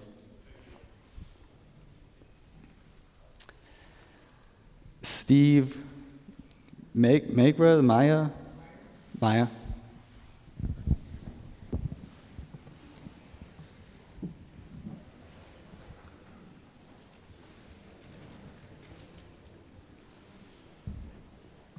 Good evening, thank you. When you gave your presentation, you were talking about one of the things you consider when you review these plans is alternative energy and renewable energy. The Iowa Utilities Board, Mr. Palo asked the question about why we just didn't keep Dwayne Arnold. The Iowa Utility Board, as well as the Midwest Independent System Operator, MISO, agreed that the area does not need the power. In fact, they paid Dwayne Arnold $110 million to shut down early. So the power isn't really needed in this general area. So even though it might be considered a renewable energy source, it's not for here. The Dwayne Arnold Energy Center switchyard is 4 161,000 volt lines and 2 345,000 volt lines. The 345 volt lines are connected to the 161 volt lines by the T1 transformer. The Dwayne Arnold Energy Center used to deliver power to the 161 kV lines, which is more of a general area distribution or transmission system that goes through the old Iowa Utilities control area and into the general areas past that. The 345 lines go from North Dakota down through Missouri and basically are a pass-through, or were a pass-through through the switchyard at the time the Dwayne Arnold Energy Center was operating. It's my understanding in the pamphlet that was handed out that this energy, solar power system will be connected to the 345 lines. It makes no sense to connect a power system to the 345 lines if it's for distribution in this general area. So therefore, you could put this, that switchyard out there connects the entire eastern interconnection, which is from the Rocky Mountains to the Atlantic Ocean to the Gulf of Mexico to the Arctic Ocean. And that switchyard over there connects to that system. You could put the same power plant in the desert and it would supply the same people that this one is going to supply. So it's not really needed here. So when you consider this, please consider that in your discussions. Thank you.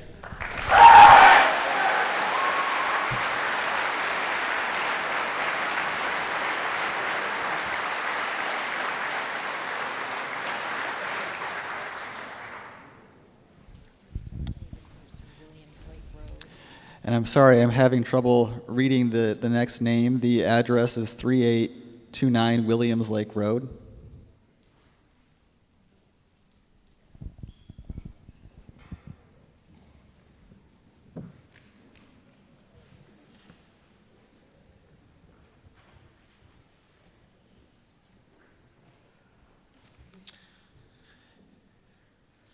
This is a new game for me. To start with, I want to say thank you for speaking to tonight. It is particularly important matter which greatly affects a great number of residents in Linn County. My name is Greg Butterfield, farmer, excavating contractor. I live in rural Center Point at 3829 Williams Lake Road. Our land is across the river from Duane Arnold in a zone proposed for this solar site. My family, my neighbors, and my girlfriend and I have been in contact and harassed by phone, telemarketers, junk mail, certified mail, and in person to sign contracts.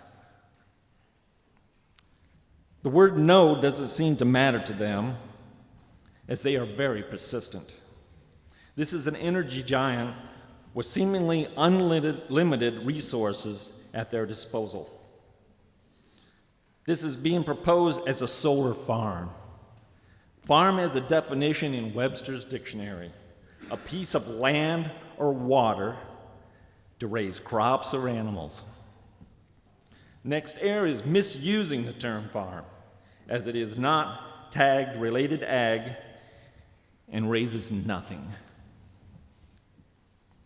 The project will only take more farm land out of production, and we are losing large amounts of tillable land to housing and urban sprawl. The landscape will be changed forever. This area will no longer be agriculture, but commercial industrial.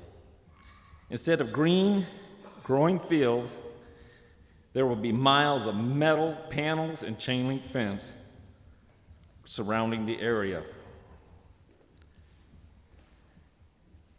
Before we heard sounds of living in a farming community, we would now hear the buzzing of inverters.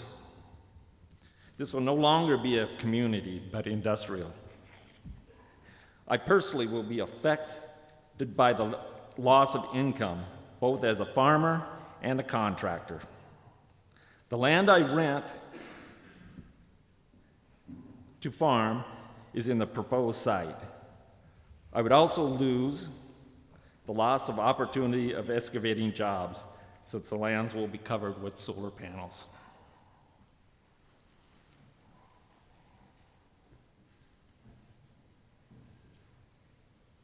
There's a domino effect that will happen to our community. There'll be less grain to haul, there'll be less livestock, less to the elevator, and all ag business, and it will end up a consumer loss. I've been involved in the process of solar business and solar sites. I dug the underground digging in many of them in eastern Iowa. I am not proud of it. The noise of the pile drivers is incredibly loud. And the impact guns after that, the trucks, and it goes on for months. The noise from the inverters is constant. The residential areas that I worked in won't even speak to a contractor that's working in there. The misuse of agricultural land should be considered. As a farmer, we need your help to stop this madness. And as a third-generation farmer in our area of the impact zone, not happy with what's happening in Linn County. Thank you.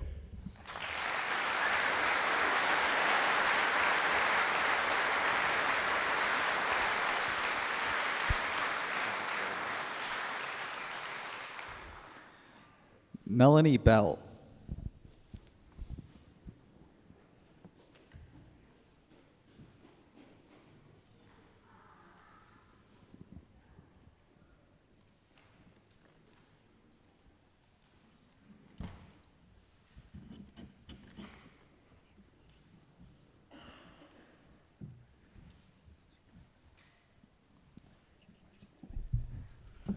They're free now.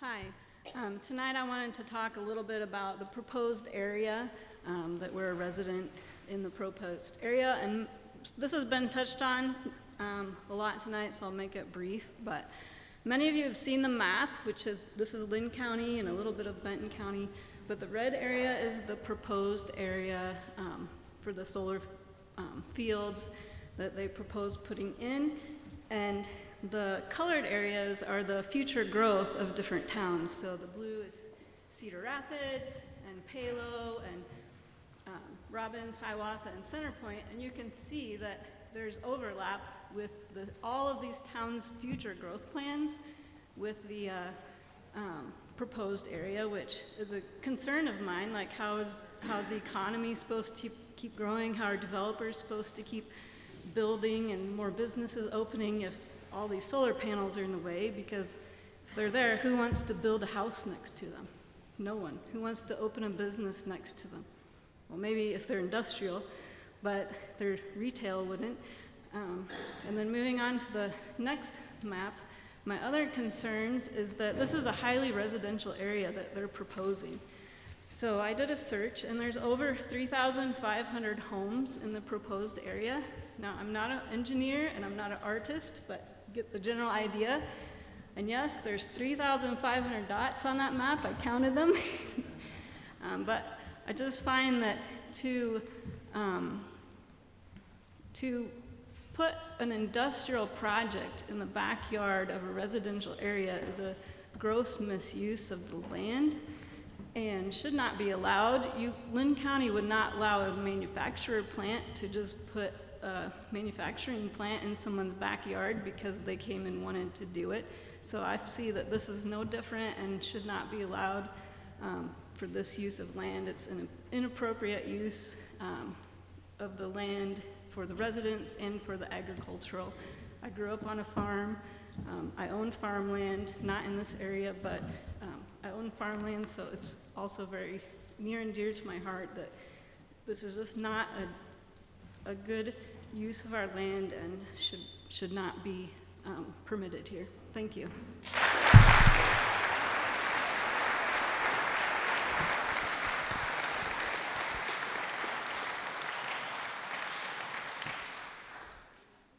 Tracy Nelson.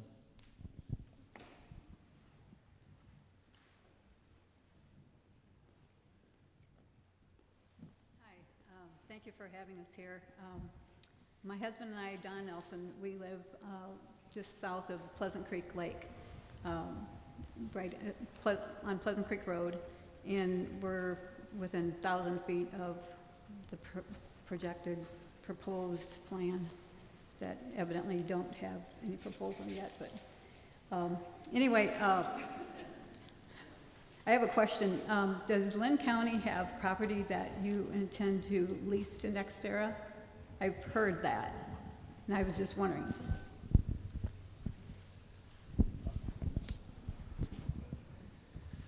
Linn County owns a property north of here. First time I visited was actually today. It's by Wickiup Hill. Conservation runs that.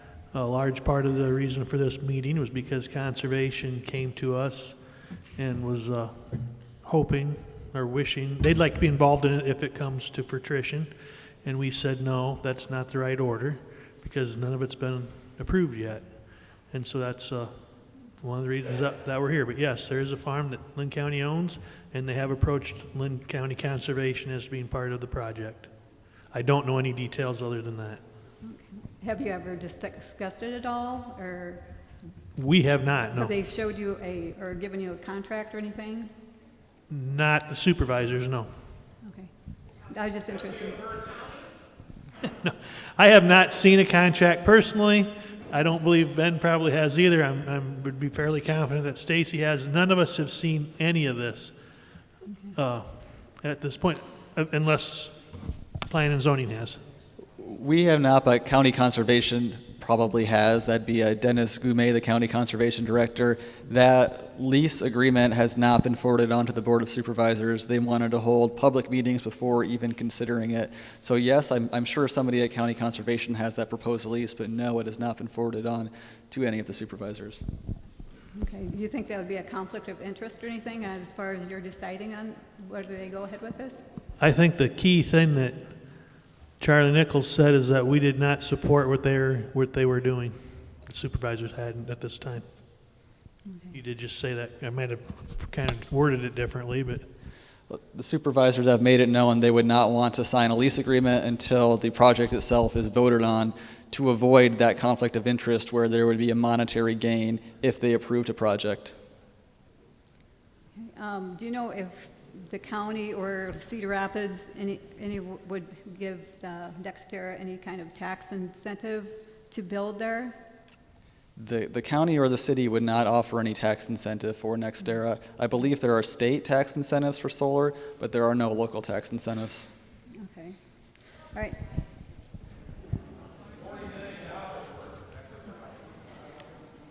I don't know. Anyway, okay, my main topic was here. I sent in an email to the 3 supervisors. It's called, and it was a copy, well, it was a copy of a, it was a research paper done by the University of Texas in Austin. It was in 2018, and it was an exploration of property value impacts near utility scale solar installations. And it was like 68 pages, and I'm not going to read them. I only got back from Mr. Zumbach that you would look into reading it, so I don't know if you did or not, but so I will just do some of the highlights. NextEra, they are wanting to do a 690 megawatt on 3,500 acres. And this one it did an exhaustive comparison between, let me see, there were like, they did, out of 956 solar sites, they compared the number of homes near it compared to how many megawatts it was. So basically, the bigger the megawatts, the fewer homes there were. And they wanted to show, figure out if there was a value loss in the homes. Anyway, so let me see where I should start. Let's see, I got to read my notes. Sorry about that. They're here somewhere, but like I said, I had 68 pages to go through. I said, an average of 22 homes are located within 3 miles of a 1 megawatt facility. That's 1 megawatt, and this is like 690 megawatts. And then while less than 1 home would be located within 100 feet of a 100 megawatt. And so it just goes on to show that most of the solar facilities are built in areas that are very small, very low number of people. And like they had within 3 miles of a 100 megawatt, they had 2.2 on average. And it just went to show, it compared all of these different places, and it just went, each time it would go down to the bigger the place, the fewer, they always situated in a place with very few housing. And so, but in the end, on the very last page, and that's what I want to get to, like I said, we live right kind of in the middle of it. My aunt lives, my aunt's home that I manage is a mile and a half from, she lives in Cedar Rapids, and it's only a mile and a half from this proposed thing. So it's going to, the comparables even in Cedar Rapids rural, it's a farm on the edge of Cedar Rapids. But whenever we've gotten, appraisals for loans or whatever, they always have to do appraisal on the farm. Our farm, their farm, whatever. And they use all the rural homes all around Linn County. Ours home, they always would value it with someone over in like Alburnett area, because they have to go within the last year that a house was sold. So there was one sold in Alburnett. And then another one is like over by Mount Vernon, but it's still in Linn County. And so they have to go all over the whole rural area. And so just rural homes, no matter in Linn County anywhere, are going to be compared to the rural homes that sell in this area. And if there's a loss of value, then their value is going to go down too. And so it's going to just be a, downhill road for anybody who lives in rural areas. I wanted to get that last page, and I can't remember where it was. But anyway, it was the very last page. And I think I have it somewhere else, but I'm sorry, guys. It was like $28,000 on the very last page, page 68. It showed that on average, a home was devalued by $28,000 if you live within 1 mile or something like that. And if you go look up that thing, it does show it on the very last page. And that was the homes they were looking at were ranged from like $30,000 to like $180,000. And my next door neighbor who lived on 9 acres, we have 10 acres, her home she just sold it last year. It's like 480-some thousand. And I'm sure the people didn't know that there was a solar plant thing coming in here. But these aren't like $30,000 homes or $180,000 homes. They have good value. And so even if they show like a $180,000 home lost $23,000 in value, I'm sure ours would lose a lot more than that in value. And it's like, if you all live in the city, it's like sticking one of those big, huge electrical substation in your backyard. It takes up the whole land, and just sticking it right next to your house. And that's pretty much what they're doing with us, just sticking this whole thing right next to our house. And so that's basically, I'm going to say, I love, they've already talked about the beauty of nature and all the bad things, the health issues and stuff, but it's just the property value it's just gonna kill everybody around here and everybody who is comparables in Linn County. And so that's what I want to say. And I had just had one more question. If you are against this thing, could you stand up so they know who all's here that is against this?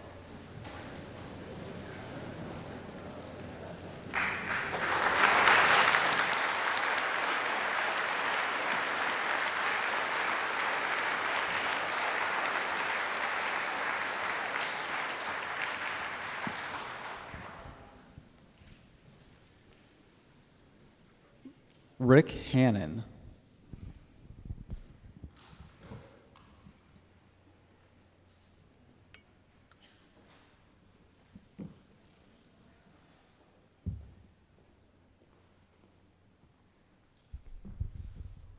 Thank you. My name is Rick Hannon. I live on a farm with my wife northeast of Center Point. We're not in the area where they're trying to rent our land. I would consider us low-level environmentalists and conservationists. I've worked with the Linn County soil conservation people. I'm a strong advocate of no-till farming, cover crops, all because they reduce runoff, sequester nitrogen, improve your land. We also have a just short of an acre pollinator patch that Linn County Conservation guided us on what to plant and that kind of stuff. I also have 17 kilowatts of solar on my machine shed. I'm also a nuclear engineer. I worked at the Duane Arnold plant for 30 years, 4 years as the plant manager. I have listened to a lot of stuff here tonight, and I have great empathy for all the people who are being affected by this. It's very personal when it's directly involving you. But there's also some things that I think we need to bring to the table to understand why. You know, several questions came up in different presentations. One of them was, why are they doing this out here in the middle of Palo? Well, the reason is pretty obvious. Dwayne Arnold had an interchange onto the superhighway of electrical transmission. That 345 line that runs out here is a superhighway. The plant lost the battle of economics. Somebody said they wished it would run, and so do I, but with the fracking and cheap natural gas and wind, it couldn't compete. And money talks. And that's kind of what's happening here on the solar project also.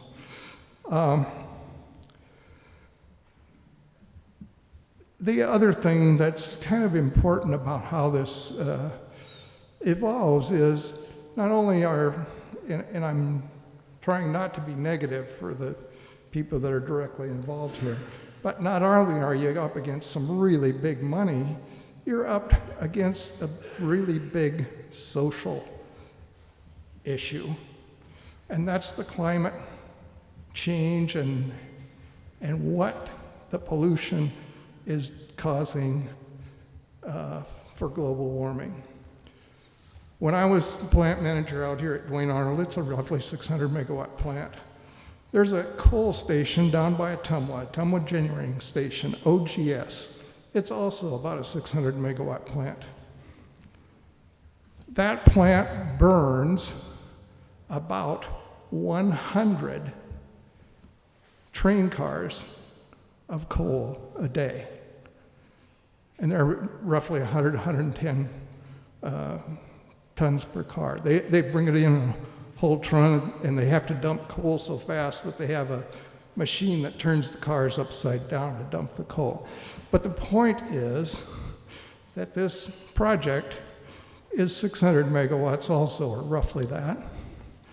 When it's a hot summer day, you're preventing 100 train cars a day of pollution going into the atmosphere. Now, it would be nice if it was someplace else, but the port onto the highway is here. That's where the port is. So, from a gross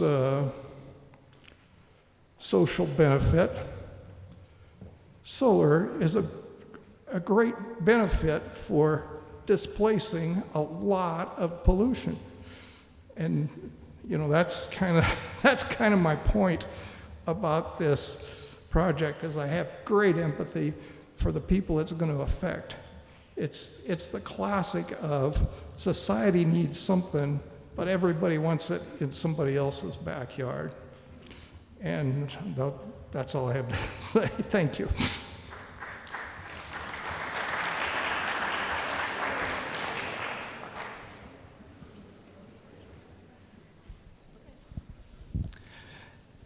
Junior Lunsman?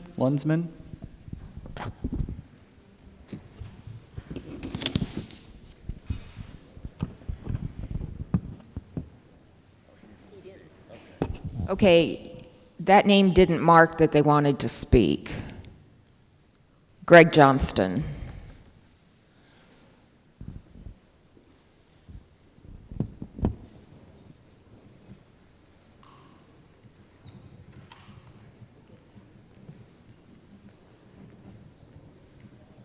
Thank you for this meeting tonight. I live just east of Midway and have the opportunity to be inside this thing as well. A lot of what has already been covered is what I was going to cover as well, but I just have one thought, and that is somebody said money talks, and somebody had the map that showed 3,500 residences inside the impact zone, if you will. And we also heard that property values are going to go down. Well, if all of the people that are here, plus the people that are in the impact zone, if property values go down and they go in to the county office and say, I need my valuation to go down, my assessment is too high, what's that going to do to county taxes? They talk about, you see in the paper and so forth about economic value proposal, theoretically, of this thing, but nothing about the negative.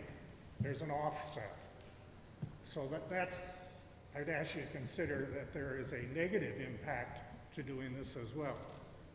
And also, there's going to be an enormous amount of very unhappy people if this thing is approved come election time. Thank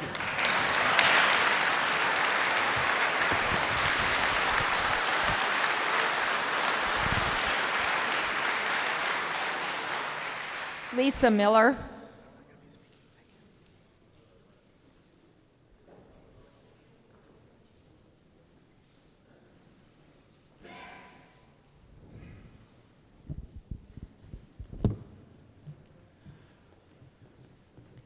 Well, I had no plans on talking tonight, but anytime you come into a place and they give you the opportunity, I was always told, speak now or forever hold your peace. So that's what I'm doing.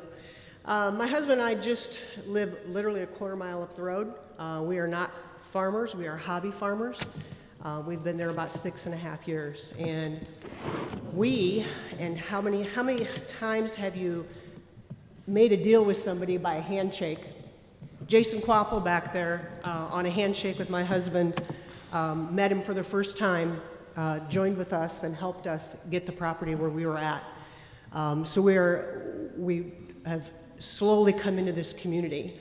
Wayne and Dave Bulow, they bale our hay. So this is our community. This is our family. And the first thing I thought of, and I was always told by my boss, was ask the why. Why? Now, the gentleman that was up here just a little bit ago kind of pointed to the fact that there was the Duane nuclear plant. We're starting to hear that this has been going on for months, and now us community is finally starting to hear about this. So my first question is why? You may not be able to answer that. I certainly hope that in the plans and everything that is presented to you, you understand the why and look at the cost. So thanks for having us speak tonight.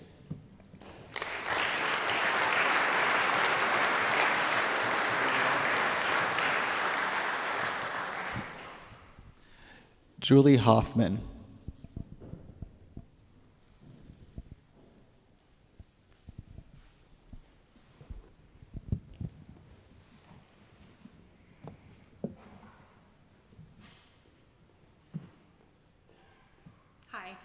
My name's Julie Hoffman, and I've lived in the Palo community for about 7 years.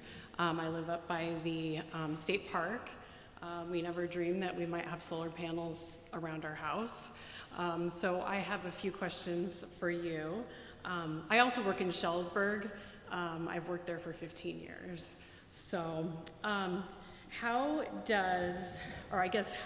would Linn County now currently allows renewable overlay zoning. How do the citizens of Linn County change this policy prohibiting industrial solar facilities from replacing farmland and wildlife habitat in the future if this project is voted down? I can address that, thank you. So,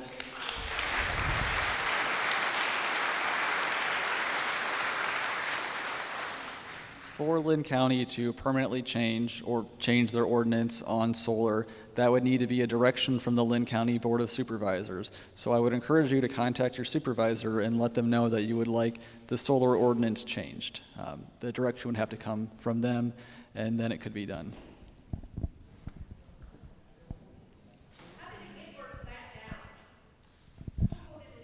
I'm sorry, could you?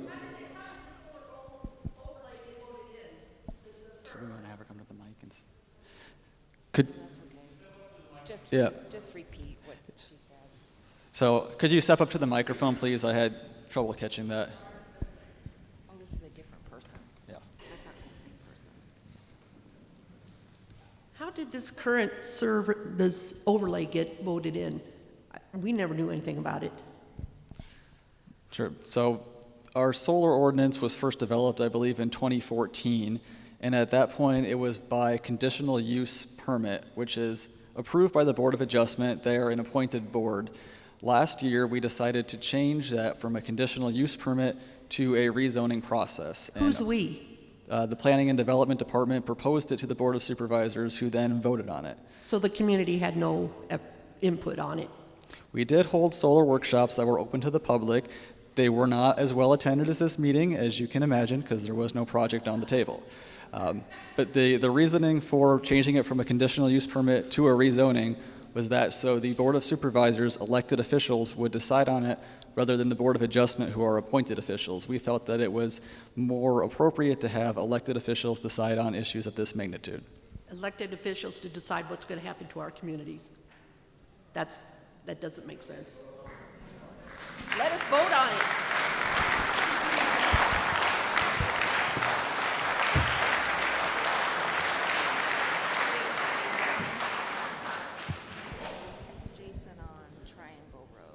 Jason on Triangle Road.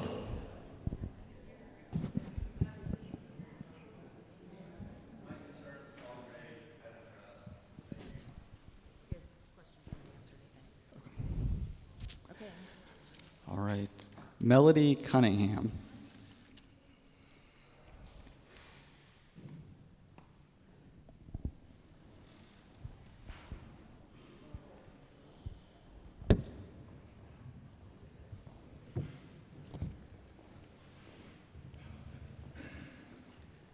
Speaker for me, but I do have one question.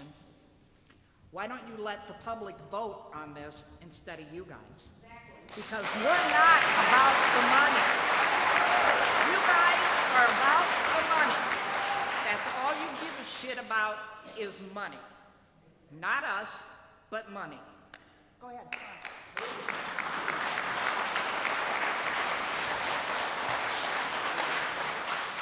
My name's Chuck Green. I grew up in Toddville. I've been living in Toddville since before it had paved roads. I watched 380 go in. I've watched everything grow. When I left for the Marine Corps, there was about 600 people in Toddville. When I came back, there were 3,600 people in Toddville. You're talking about decreased habitat, and if you guys honestly plan to follow your guideline, how do you even consider this proposal anything that you could even vote on? Because if you take the land that's currently being used, farmland, forest, things like that, it displaces all these animals. Now, as people have moved in, you've seen massive numbers of displacement.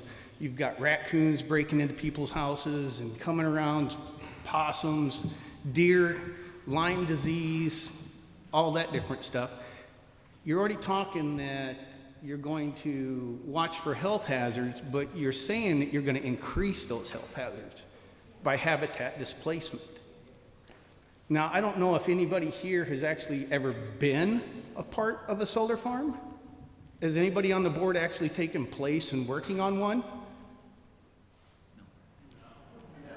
Okay. I have.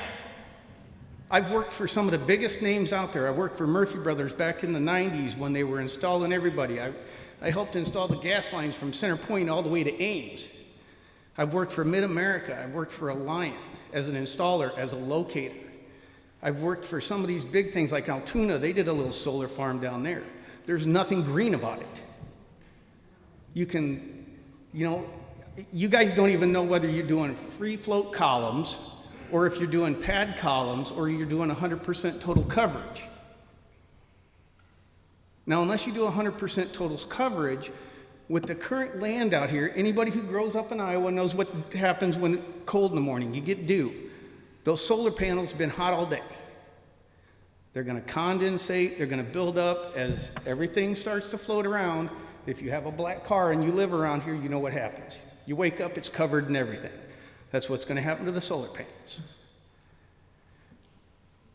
We've got, 2 weeks of cloudy weather?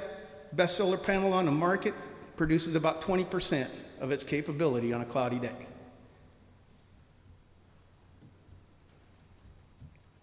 So, you know, those are things, and then I've heard rumors, and I don't know if they're true, like I said, heard rumors about eminent domain being used. I don't have any sources on it because I haven't been able to get anybody to clarify whether it's not going to be used, whether it is going to be used. Then you come what you were talking about, the Wiki-Up project, or the Wiki-Up belongs to the county. How do you displace the burial mounds? How do you even allow it with the burial mounds out there? Then you have all the wetlands. You know, if you have 100% coverage field, like I've seen them do, okay, that increases your runoff by 100%. I mean, literally everything runs off. The water does, which overloads your waterways. Not to mention, it also takes away from the aquifers because the water can no longer soak into the ground. You go to free float columns, how deep are they going to be? A standard column goes down 6 feet for a residential panel. Commercial panels go as deep as 80 feet, which means you're going to disturb aquifers. You got to pour concrete in there. That's going to pollute those aquifers. That's a thing to look at.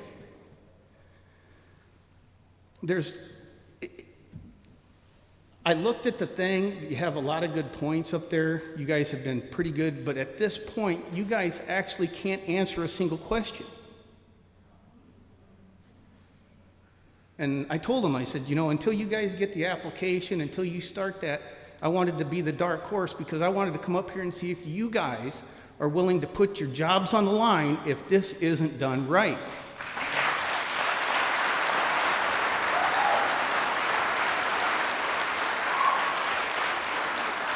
Because as a contractor, somebody who's been doing this for 20 plus years, who's seen it go in, who's seen what happens when winds like derecho or the straight lines from 2011 come through, what they do to solar panels. Now, solar panels are about 100 times more harder to dispose of than computer boards are. Because the only thing recyclable on those is the front glass plate. That's it. Everything else is hazmat. So that, you know, you're talking about they got to decide how they're going to decommission it. Well, how are you going to decommission 400 tons of concrete that's wrapped in steel? I mean, who's going to pay for it? But the thing that y'all have to realize is, and I'm not sure how the process works, I've been out of it for too long, but if you guys are all voted into office, the people that you're going to upset are the people that vote for you. And that's the thing that government seems to forget, because I've been fighting Benton County for years. I mean, me and the Benton Secondary Roads engineer have been going at it for years. I've lived on a gravel road my whole life, and I've never seen a road department. I told them to go to Linn County and learn how to maintain a gravel road. I mean, because seriously, where do you have a gravel road where you come out and you put 2 inches of gravel down and they scrape it down to the mud and put all the gravel on the side? And then they do a 2-inch cut along the side so the water won't run off. So I know what it's like to deal with you guys. Not you particular, but boards. And the thing is y'all come out and you lay it down this thing and say, these are the specs, this is what we're gonna do. But then it comes down to, well, you know what? It's all about the money. Now, even if you were to put up 3,500 acres of solar panels, they're going to produce 1/10 what that power plant could produce. So that's something y'all got to think about, is how you're going to sleep at night knowing that when the election comes up again, that over half of your base isn't happy with you, if they're not doing it right. I mean, if you guys hold them to the standards, more power to you. That's what we'll support you all the way to the end, if you hold them to the standards that you've set forth. But the minute those standards start to lax, we're not going to be upset with them. We're going to be upset with the people that live here and are making the decisions against us. And that's just the way it works. Sir, can I have your name, please? Charles Green, Chuck Green, whatever you want to. What's your last name? Green, G-R-E-E-N-E. My dad's driven for every trucking company around here. I watched, I don't know, most of you probably heard of Brown and Dyer. I remember when they were a 2-truck outfit. So, and look what they did. I mean, they practically built Marion. So, not a lot of people in Toddville like me because this is what I do. I have no filter. I'm not afraid of anybody. The worst thing you can do has already been done to me. I've been legally dead twice. I've been told I'm not going to live. I've been told I couldn't survive cancer. I've been fighting that for 30 years. Everything's been taken from me. So, you want to come at me? Hey, I'm on for a one-on-one anytime. I'm on for a 1-on-10. I don't care. I spent 10 years in the Marine Corps. If I gotta get up here and talk to you guys on a regular basis, I'm more than happy to. If you want somebody, if you need somebody to yell at, call me. I have spent so much time in my life being yelled at, it's second nature. I don't care. If you're having a bad day, call me. And I will stand there and let you yell at me to get everything. I don't care if it has to do with this project or not. You're having a bad day, call me. I'll let you yell at me. I'm up for it. But I appreciate your time, I really do. I appreciate y'all holding this meeting. And like I said, if you guys hold them to the standards that you say you're going to hold them to, you'll be the most popular people in this county. Thank you.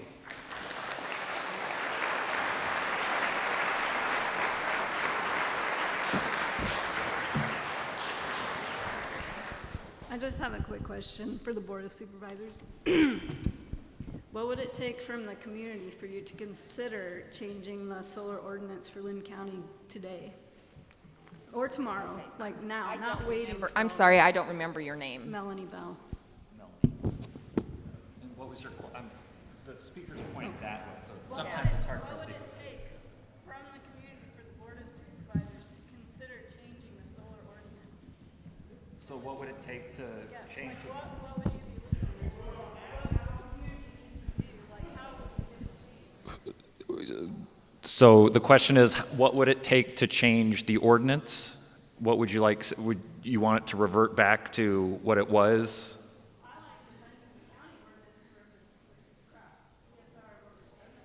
So for people who can't hear you, you're asking a question about CSR ratings over 70. Well, I'm not saying let's do this. I'm saying what would it take for the Board of Supervisors to consider making changes to the ordinance that would better protect our farmland, our environment, our residences? Okay, I understand your question, and that's a great question. Ordinances can be changed. They're not anything that's written into stone forever. That's something that from a policy standpoint, the Board of Supervisors does. And then within government, there's some mechanics that are required to amend an ordinance. So we can do away with an ordinance or we can amend an ordinance if one isn't already created. So that's something that you could ask the Board of Supervisors to consider, but you would also have to be specific on what you're asking. Does that help? And I'll give it to Charlie. He might have some more in the process. Thanks, Ben. So if the Board of Supervisors wanted to change their ordinance to say, put in requirements about CSR values, they would not be able to do that at this meeting. We would need to publish notice for a meeting to consider a solar ordinance in general. It would be open to anyone from the public. It'd have to go through its own separate meeting process specifically to consider that kind of ordinance. So, Would the Board of Supervisors consider doing something like this? I'm sorry, it's hard to hear. Would we consider changing the ordinance? Yes. I guess it depends on change it to what. Yeah, Yeah, no silver, yeah. So not having a silver, letting the Board of Adjustment make decisions instead of No. people you elect? No. Because that's what it was No, before? no, Okay. No, I'm asking, what would be the process? Is it just up to you guys that you three decide if you want to change the ordinance or not? Or is there something in the community we can do to help? So going back to when the landfill was sited, and we were at CSR 1, which is now CRS 2, and I can't tell you offhand what that equates to, but we had if it was over 65 CSR, you couldn't cite a landfill on it. That's what you're getting at in the end, correct? You want to know if we could have a CSR level that you wouldn't cite a solar farm on. That's what you're asking.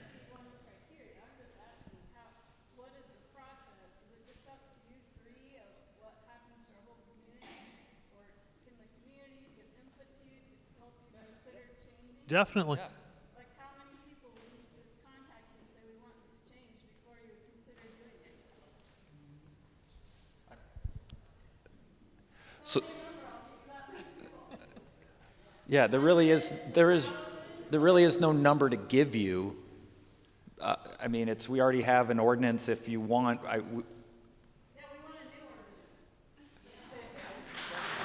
yeah, sure. If you want, I'll give you my email if you want to make a proposal on what you'd like to see. Unless you want you want to leave it up to us to create the ordinance. If you want change, this is a participatory democracy. Decisions are made by those who show up. So we have meetings 3 times a week. Your boards of supervisors are available to you by phone and email. You need to contact us. But if you... We're going back to, the building will be open on June 7th, and we're Right, going back so- to in-person meetings on the 2nd. You can attend a meeting on the 2nd. Yeah, so we can have a conversation offline about what it is that you'd like to see, because ordinances are very detailed. They're very specific, because they're enforceable. I think, So- oops, sorry. I think something that was grossly missed was prior to this ordinance, you had nobody voting on it, correct, Charlie? Nobody voted on it. So, okay, your Board of Adjustment, which is appointed. Right. So, I know you're not going to like the answer, but you have far more now than what you had 6 months ago, 4 months ago. And no, you truly do. I'm not, and I don't think you guys realize that. I mean, you have far more today than what you had last year. And so if there's more that needs to be done, he's right. I was elected, I started January 4th, I believe. Don't quote me on the date, but it was in January. Of course, we were closed, but it's sad how many people participate in their local government, and I'm just being honest with you. It's terribly sad. And to the person that didn't think that I contacted them, Marty, go ahead and stand up. You know I've contacted you, and your brother Tom, I called you because I couldn't type fast enough because I was appalled of what come out in the Gazette. And I'm sure I missed some of you. I've gotten a bazillion emails on this, so I'm not going to tell you I contacted each and every one of you because I probably haven't. But I've done my best to, and I got several that just showed up tonight, and I didn't want to sit up on my phone answering you, probably when you're out here anyway. So I think we have taken this seriously. Charlie's he's almost as new as I am to his position. And I think he's done a really good job at trying to protect the people and it's far from over. It's not a done deal. It never was a done deal to start with. And I personally resent the paper and the news that puts it down as a done deal because they never even called our office to check as far as I know. And we went out afterwards and tried to do, what would you call it? Damage control as best we could. And so the people that sat back there and called us liars, I'm sorry, we're not lying to you. It's not a done deal. It's exactly like we said it was. Nobody's at this table has seen a contract for the farm. Yes, we had a farm. I told you all that. But there has not been one story told up here that's not correct.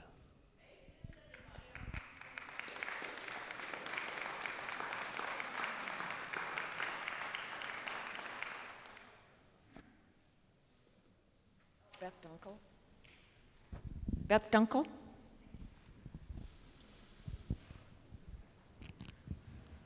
I want to thank you, just as everybody else has, for taking time to let us come and talk to you and just get educated about this, because you're right, this is the beginning of the process. A lot of us didn't know a lot of information. We're learning a lot from this, and we appreciate it. My husband and I purchased land in the proposed project area just months before we got the notice from NextEra about their project. We bought the land in the country for the same exact reason everybody else does, you know? We want to enjoy the peace and the quiet and nature, wildlife, and I can go on. We purchased that land, and we didn't know this was going to happen. If we did, I mean, we don't know if it is going to happen, but if we even knew about it, the possibility of it, we would have never bought that land. I'll be honest. You know, it's our dream.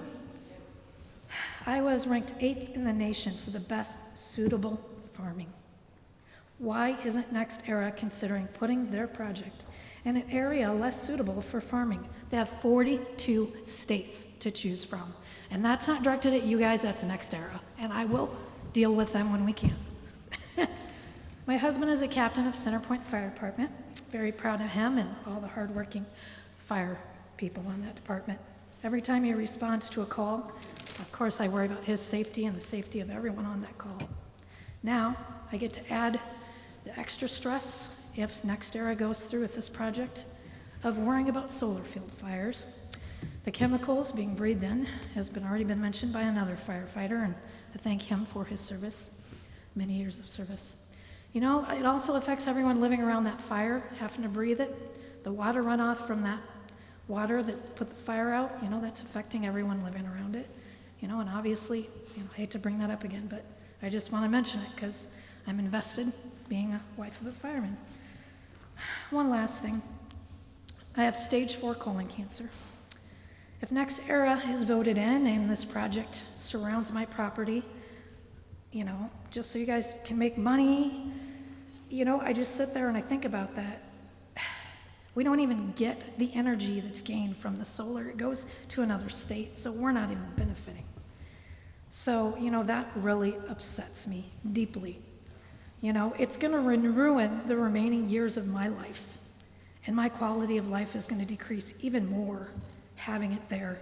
So I just hope and pray that the vote is no for them, that they don't come. And I just, you know, again, I thank you for your time, and I appreciate you letting me speak.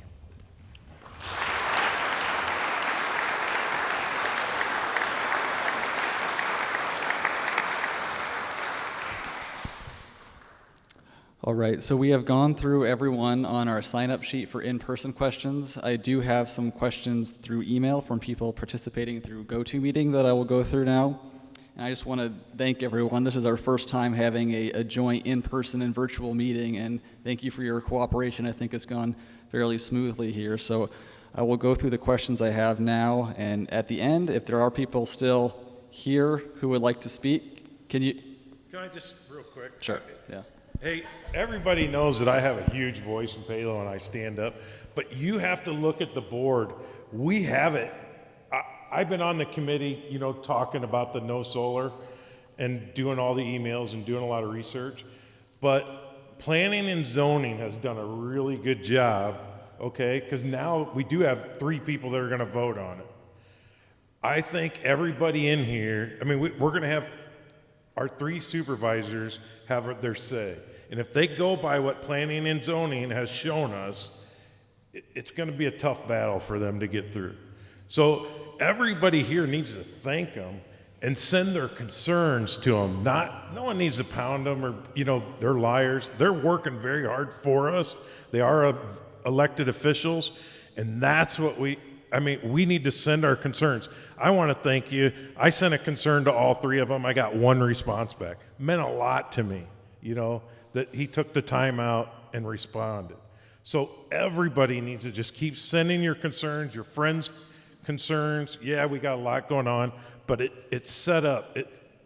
A lot of my stress has went less because now I feel like it's not the rumors, a lot of the rumors we heard. So I do want to thank you, and I think the planning zone has done a great job. Thank you. Thank you.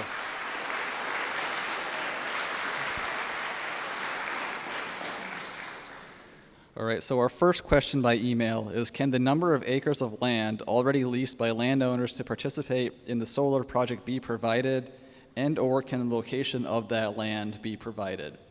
So the location and the number of acres can be provided once we have an application. We don't have that application yet, so we don't know the number of acres or the number of landowners.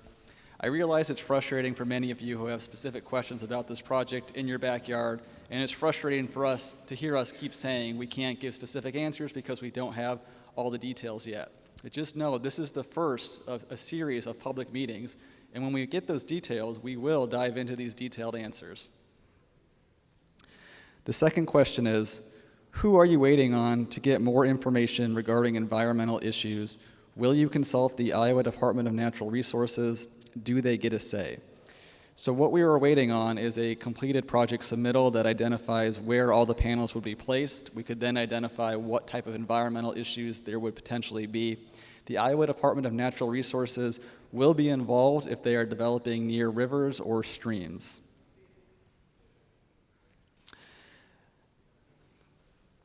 Next question, sorry, I haven't been reading names. The first question was Jay Quimby, and the second question was Dana Dinderman. And Dana Dinderman has a follow-up question. Does this reduce property value, and can you or they forcefully take land? And I think this is getting at the eminent domain question. As to the property value, I can't personally answer that. I know there's studies that have been done by different advocacy groups showing both ways. I mean, I think we can all kind of guess what the impact on property value would be. As to forcefully taking land, so I've heard that NextEra has included eminent domain in their letters. I have spoken with the Iowa Utilities Board to ask them if NextEra could request to use eminent domain. They said they have not requested, but eminent domain has been used for transmission lines in the past. It has never been used for solar panels. That would all go through the Iowa Utilities Board, though. I encourage you to reach out to the Iowa Utilities Board with all of your questions on eminent domain. The county will have no say in eminent domain. If for some reason the Iowa Utilities Board does decide to approve eminent domain, that does not mean the project can go forward. They would still have to get approval through the Linn County Board of Supervisors. This is from Christina Grunhagen. Does the county ordinance address impacts to private tile drainage systems and surface drainage to neighboring properties?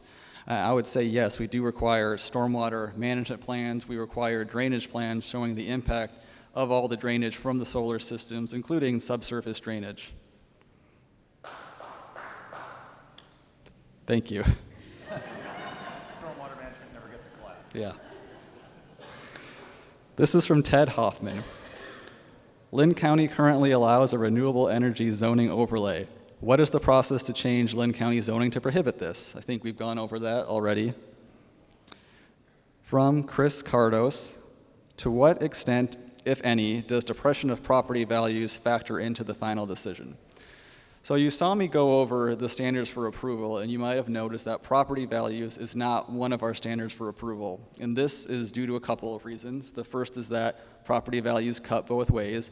We would not approve a project simply because it would increase property values, and we would not disapprove a project because it would decrease those. The second is that property values are nebulous and hard to pin down. It's hard to say what a project will do to property values. That does not mean the Board of Supervisors cannot consider property value impacts in their decision, and that does not mean they cannot require efforts to try and mitigate any potential property value impacts.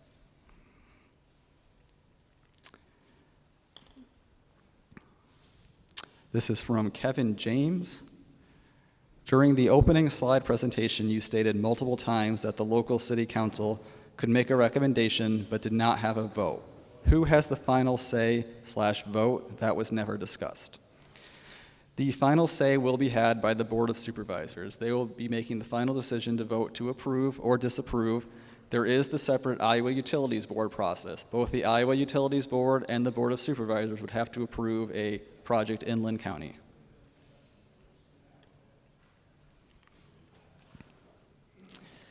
From Haley Baines, is there a required distance that Linn County will require panels to be away from residences. Well, our minimum setback from a property line to a panel is 50 feet. This can be increased by the Board of Supervisors if they so choose. I think 100 feet is what was used in the Palo solar project, but again, that is all up for discussion, and it does not have to be at the minimum. From Julie Butterfield, this might be more of a statement than a question. Congress just had a hearing about this very thing, solar farms and using federal land. The federal lands, the deserts, there are plenty of areas to do this rather than using prime ag land. I have spent hours researching this, and there is no recycle plan. The pilings will destroy farmers' tile and take project to the land that cannot, and take away any benefit of the land. And I have one more statement here. A solar farm is a farm, just like a soybean farm. Each type of farm has benefits to the area, and each might have external effects that are good and bad. Think pesticide overspray or runoff into the Cedar River for a soybean farm. Farms in Iowa provide food and fuel. Biodiesel production or electricity production are similar uses of this land. A solar farm will not be forever. After some number of years, the land may have another crop. For now, solar electricity is a crop that has many benefits. It is a crop that is needed. That was from David Osterberg in Mount Vernon. And that, I believe, is the end of the emailed and chat questions. So at this point, if there are any other comments from the public that you would like to make, come up to the microphone, state your name and address, and make those to the board.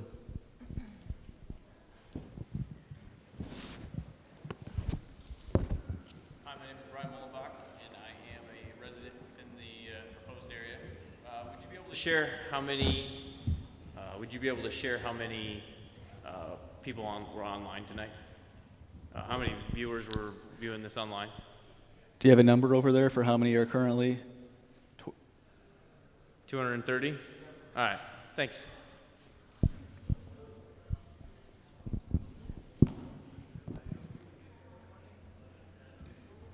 Hello, my name is Eric Roush, Center Point. I just want to ask, what would be in your eyes, the top 3 benefits to Linn County passing this and installing the solar? You know, as it stands now, what would the benefits be in your eyes?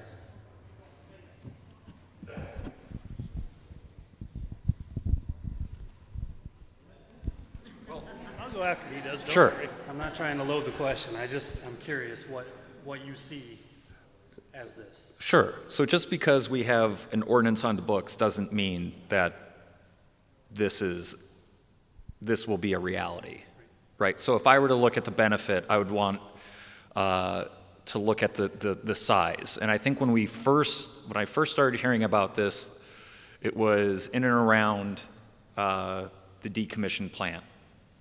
So I could see a benefit of a small-scale operation being next to a decommissioned nuclear power plant as sort of a symbol of the diversity of the different kinds of energy that we tap into. In terms of a 2,000 to 3,000, 4,000 acre solar farms that are disjointed, it's hard to find the benefits without knowing fully how much power it generates. That's also hard for me to put down as a benefit. This is something that is unique in the sense that we have not had to really deal with a large-scale operator coming and saying, can we operate and set up a large solar array? So I think what this is uncovering, one of the benefits is allowing us to do a deep dive into allowing or not this type of large-scale utility projects. So I don't know if that answers your question fully, but there are benefits. Will they bear fruit? I have absolutely no idea. Well, that's one person's opinion, but would the energy come back to us as far as in the state? I mean, you probably don't know. I spent 4 years in the Iowa House representing most of this area, as as your representative. I spent a year and a half of that trying to convince other legislators to get with me to keep the power plant open. It didn't help much. I think it was short-sighted because people didn't realize where that power all went and who got it, including SIPCO. So, you know, when you look at large-scale solar farms, they're not all created equal. They aren't all going to sell to the same person. I know very little about this one, I'll be honest. But I am confident in telling you it's in this area because of what Mr. Hannon said. It has the infrastructure. Same with the one, I think, at Wapello, and the same with the proposed one at Coggin. It's where the transmission lines are at, and that's the first thing I look at because, you know, it's $2 million to reproduce that. As far as benefit to the county, I haven't researched that. As far as benefit to Iowa, it may not. I know that the one at Wapello definitely benefits because it is providing power to SIPCO. And it's not this one, I get that. But some have benefits more than others. They're not all created equal. Okay. All right, thank you. I truly did try to keep the power plant here. I think it was a mistake to close it. I think it's the closing of it was pretty much tax oriented. But, you know, people really need to get more involved, whether it's local, state, because, you know, America is based on grassroots. But if the grassroots aren't producing anything, then we have to win it, and that's not good. So I do encourage you to get involved. Thank you, gentlemen.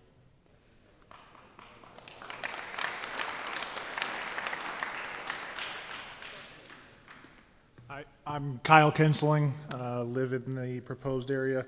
Two logistical questions, and maybe this is something that would go more to the power companies.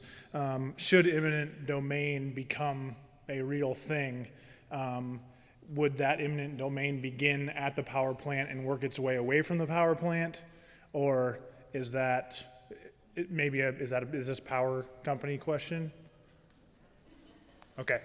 Also, for those of us that own properties within this proposed area who would be looking at potentially selling because of this crap, I would question at what point do we have to disclose to a potential buyer that this is happening?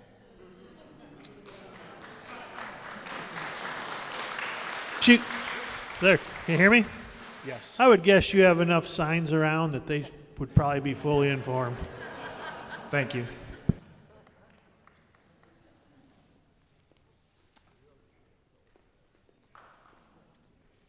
I'm Tom Robinson. I'm from Coggin, and we live, this proposed solar plant up by Coggin is literally out my back door. Contacted Louis. Louis and I have talked several times about my disdain for this project. We contacted Stacy Walker, Zip, Ben Rogers. You sent us a one-line email back, so just saying. I have a couple questions here, and the first one, I have never heard of anything about this solar overlay deal. I don't understand this deal. When was this put into place?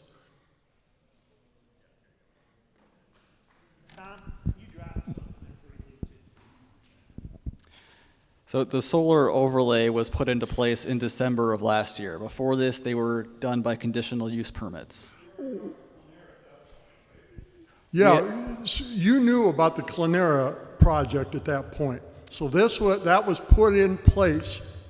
That was put in place after you'd already had lots of communications with Clenera, right?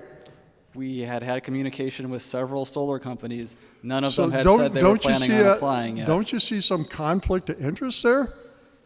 We changed the code so that the Board of Supervisors made the decision instead of the Board of Adjustment. The Board of Supervisors are more accountable to the voting public. Tom, it became better for you, not worse. It could have been done by conditional use. How does the solar over, you can change, okay, this ground up by Coggin. If you look at we contacted an agronomist from Iowa State, and he did a comprehensive study on the CSR values of that ground. And he came up with an 84 CSR on that 800 acres. That's in the top 15% in the state of Iowa. In the east 400 acres of that ground, it's an 88 CSR. It's in the top 9.5% in the state of Iowa. And you guys are telling me that we can just, at some will, at the will of, I don't know if it's a P&Z guys or if it's a board of supervisors, but we can just say, we're going to take this out of production? I don't get it. We're going to put 310,000 solar panels on this 800 acres? I don't understand that. Well, in that farm's case, I live by Coggin, just for more information. I've talked to Tom several times. In that farm's case, you're primarily one owner. And it affects primarily 10 to 12 homes, correct? No. No. You don't have more than one primary owner? Wanda Balster? I don't understand your question, but are you talking, you said something about 10 to 12 homes? Yes. What do you mean? I've contacted most of the people within a 3-mile radius of there, and we've got 63 names on our petition. So I'd say I realize you might have 63 names on petition. Whatever, That's what I'm yeah. saying is that 750 acres primarily goes around 10 to 12 farmsteads. Yeah. It has no housing units like this one. It's a total, yes, they're both industrial solar. We're having a meeting for that farm, or that solar farm in Central City on June 2nd. Right. But, a horse is a horse is a horse until you want to pull a wagon with it, and then a Clydesdale's a little better horse than a quarter horse. So a solar farm's a solar farm or solar farm, but they have different characteristics, different values, and different outcomes. And another question that I have is a couple of the comments that you made about drainage tile. I've got ground that, and my brother, we both have ground that drains directly into that ground. If this thing happens, there's going to be, 800 acres, 310,000 solar panels. There's going to be about 1.25 million 10-inch, 10-foot beams pounded down into the ground. And that's over 1,800 steel posts per acre that are 8 to 10 feet in the ground. And you telling me that it's not going to damage the tile? And it's got to be a huge process. And also, along with that, my ground and my brother's ground and my sister's ground that flows into this thing, it's going to affect my tile line's ability to drain properly. Has anybody even talked about that?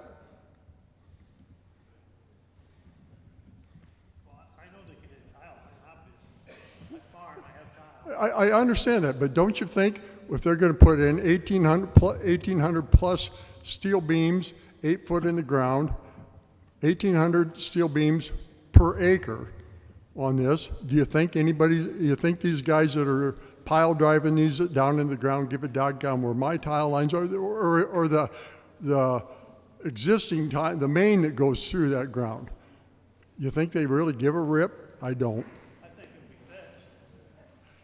No, it can't. How am I going to fix that? I talked to a drainage engineer, and he said you have the right to go in that ground anytime that you want with the permission of the owner, and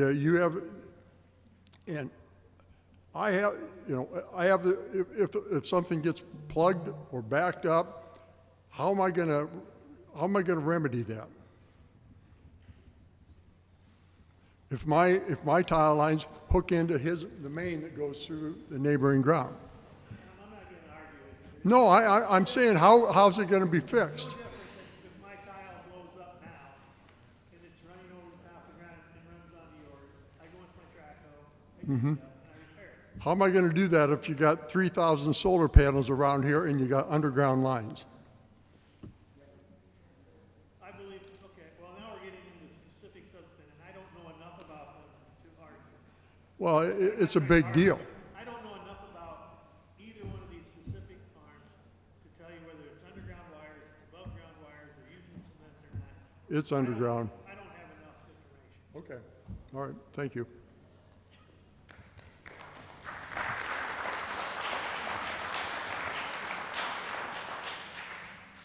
Hello.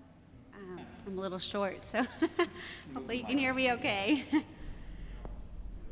My name is Ashley Rambo. I live at 3986 Quail Ridge Road and in Center Point with my husband and our 4 young boys.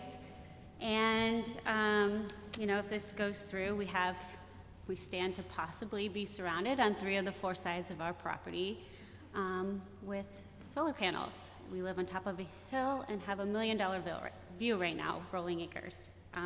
It's heartbreaking, to say the least. But I have some questions for you. The first is, with this project zone being within short distance to several cities, like Center Point, you mentioned Palo here, that's why we're here today. I don't know for sure what all other cities that would be, but do those city councils have to have a meeting such as this to review that as well?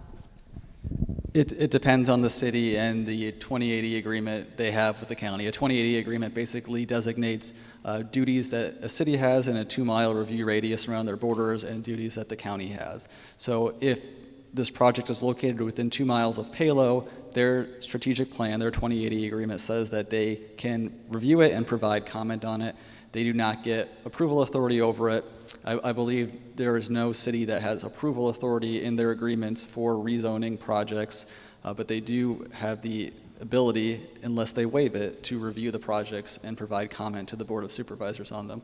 Do you know if that exists for Center Point?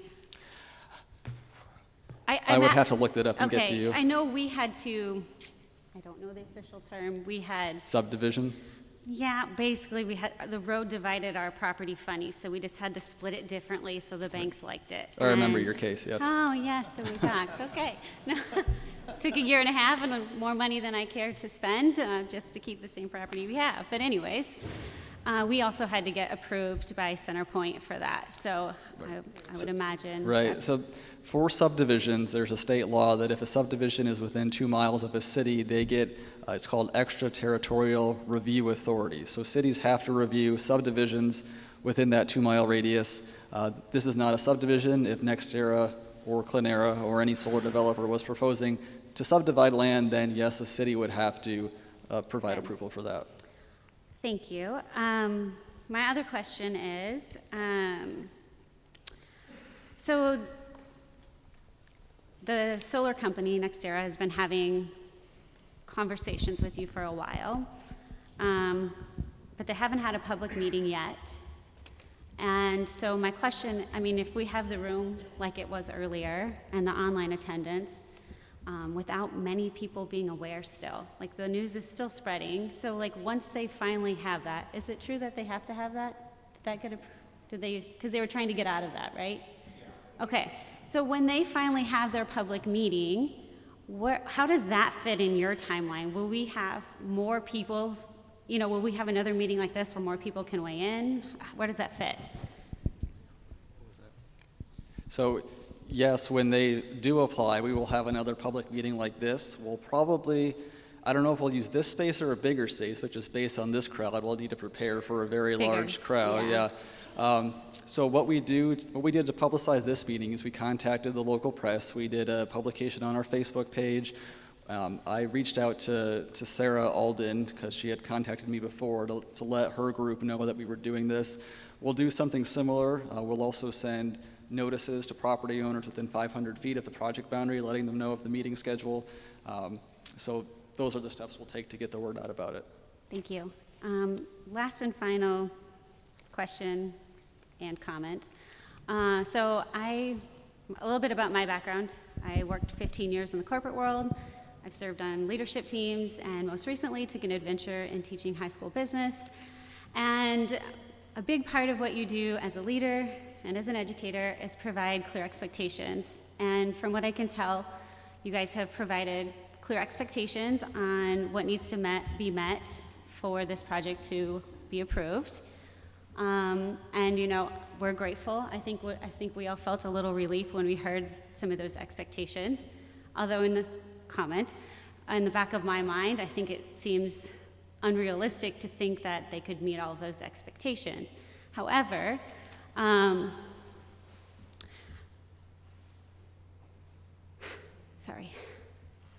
when you provide expectations to somebody that has very deep pockets and the ability to get lots of experts to meet all of your expectations and accommodations on paper, you know, we're kind of giving them a plan of what they have to say they'll do. And the thing I learned as a leader and as an educator is you actually have to be very involved to learn, to be able to coach and hold people accountable. So I think my greatest question is really, how can you truly hold them accountable? They can say, you know how data works. We can make data look any way we want to make it look. But how do you truly hold them accountable for the plans that they've basically talked to you weekly or monthly or however frequently they've talked to you about? Like, how do you really hold them accountable to that? How do you know that they'll actually do that and still meet all those seemingly unrealistic expectations? I don't know. Yeah, that's a good question, and yeah, I think it involves a lot of due diligence and looking into what they're saying and verifying it and putting what they're saying out there in public too. So it's not just us verifying that it's true, but it is the public who gets to see what they're proposing and what they're saying. I think that in this case, you know, our public stage is kind of our best ally in making sure that what they are saying is true, because there are so many people interested in this project and who are passionate about this project. Okay, thank you.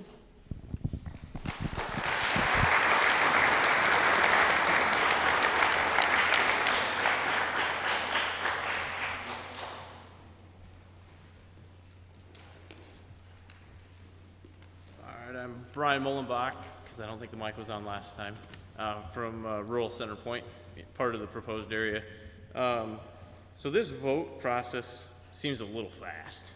I know it's the 21st century and we like to move things right along, but with Rambo's example, a year and a half to do a little bit of paperwork on, I mean, I'm right neighboring in that area. I work for a county assessor's office. I know what you guys all go through. It's beyond what a lot of people understand. I appreciate what you go through. It's not a lot of fun. I built a house in Linn County. I got to work with you guys when I was building the house.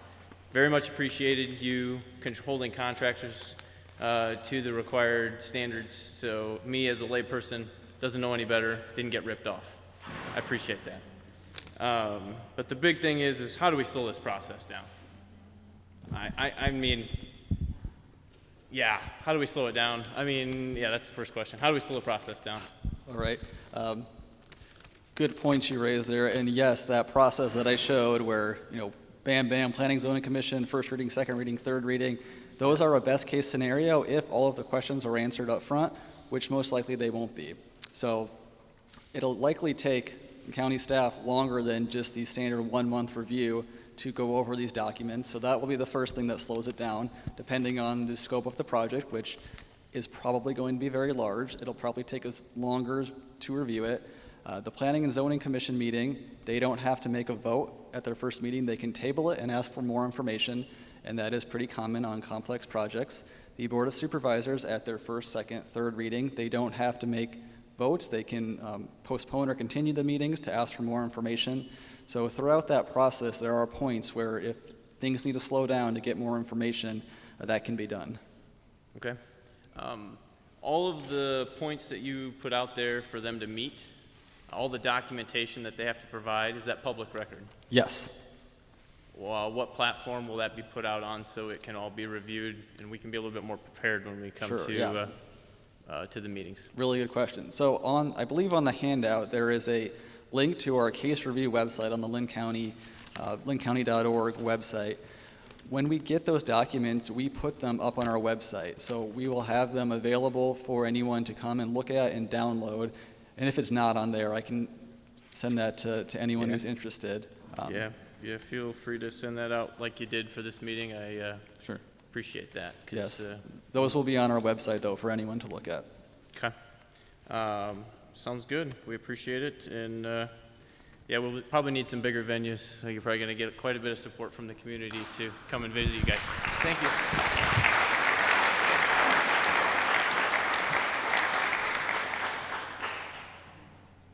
I guess a question I have directly to the supervisors and people with Linn County. We've heard from people here tonight that tell about how deep the pockets of NextEra, which is with any corporation. And I'm sure that they're going to be spending a lot of money trying to sell this to Linn County and to everyone else involved. Who's going to be representing and providing the financial needs and the experts to testify and to be on the behalf of us, the residents, the people directly affected?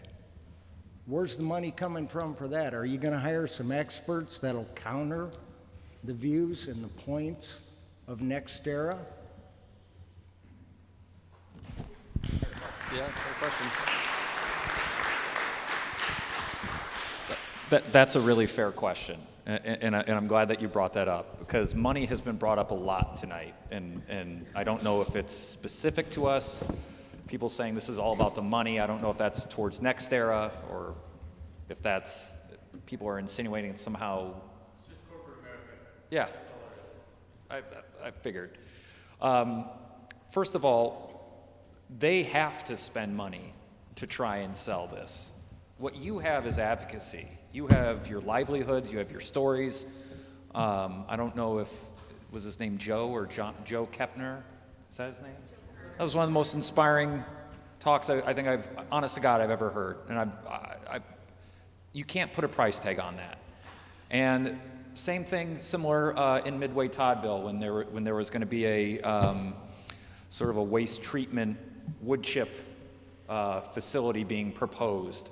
It's advocacy. You don't have to spend a dime, but you do have to show up. That's the requirement, is showing up to events like this, to making sure that your elected officials know exactly where you stand on positions. Louie and I and others, we have hundreds of emails from people opposed to this. This is how local government is done.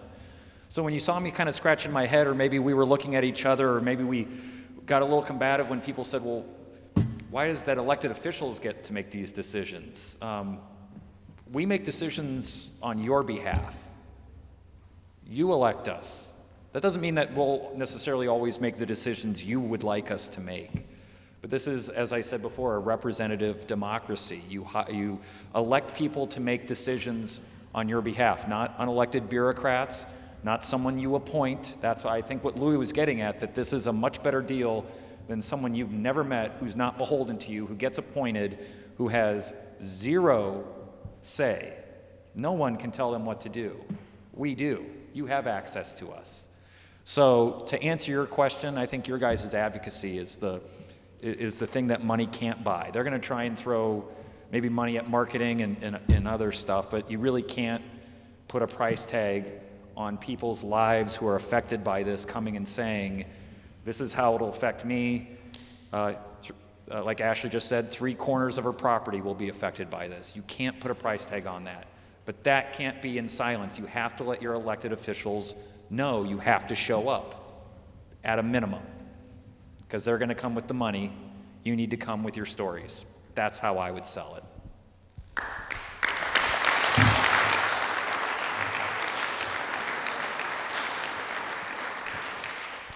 And I'll just ask, because we've kind of passed the magical 9 o'clock and my bladder's killing me, but at some point, there is some individuals, and I was saying there are individuals for whom they may still want to speak. We will give you that opportunity. I'll stay behind. I won't speak for Louis, but we will make ourselves available to you so we can have a lot more robust discussion. But I know that you've been trying to make your way to the microphone for quite some time. And then also, please feel free. Just want to sort of plant the seed that we are a little bit past 9 o'clock. So if you'll go, and then sir, certainly you've deserved and earned your time as well. Thank you. Thank you. I just have a question in terms of, I've done a lot of research over the last few weeks, couple months, and one of the concerns that I have is, a lot of this is very profit-driven in terms of the project and convenience and things like that we've talked about from the other speakers. One of the concerns that I have is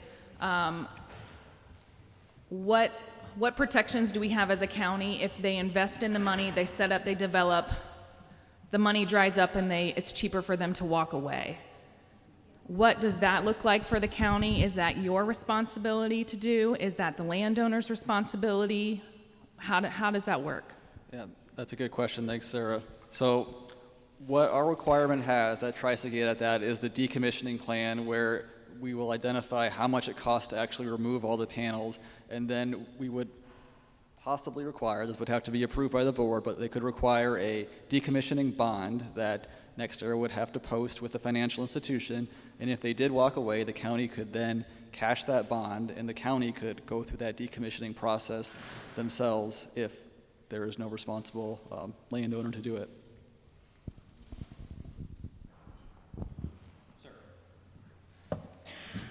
My name is Dan Butterfield, and I honestly should have come up here a long time ago.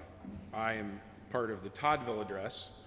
You heard from my mother by email. You heard from one of my uncles earlier tonight who quoted being a third-generation farmer. I'm more than that. And what I mean by that is nearly all four of my grandparents are farmers. And the ones that weren't descended from some. And I would like to know, and I'd like everybody at the table to answer the following question, first of all. I've got 3 parts, and I'm a little spacey, and it's a long day, because I get up at 5 o'clock in the morning working 2 full-time jobs, which I'm gonna get into in a minute. But my first question for you guys is, how many of you, like how long have you lived in this county? And just go right down the line.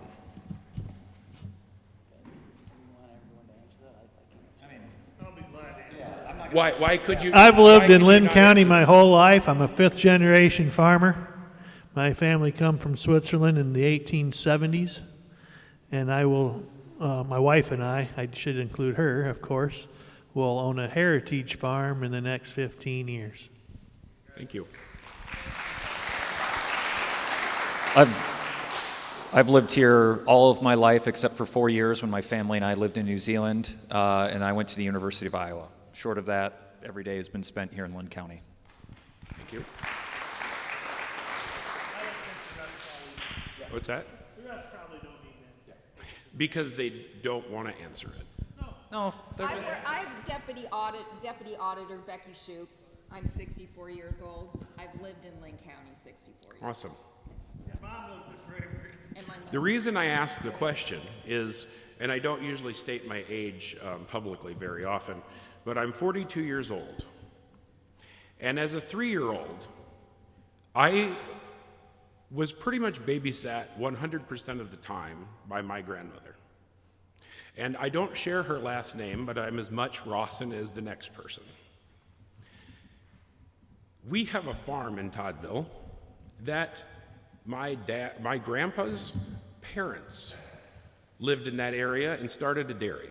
And our entire family has bobbled around a little bit, but the farm that I currently reside at has been in that family since my mom was 4 at that location. But the Rawson Farms is much older than that.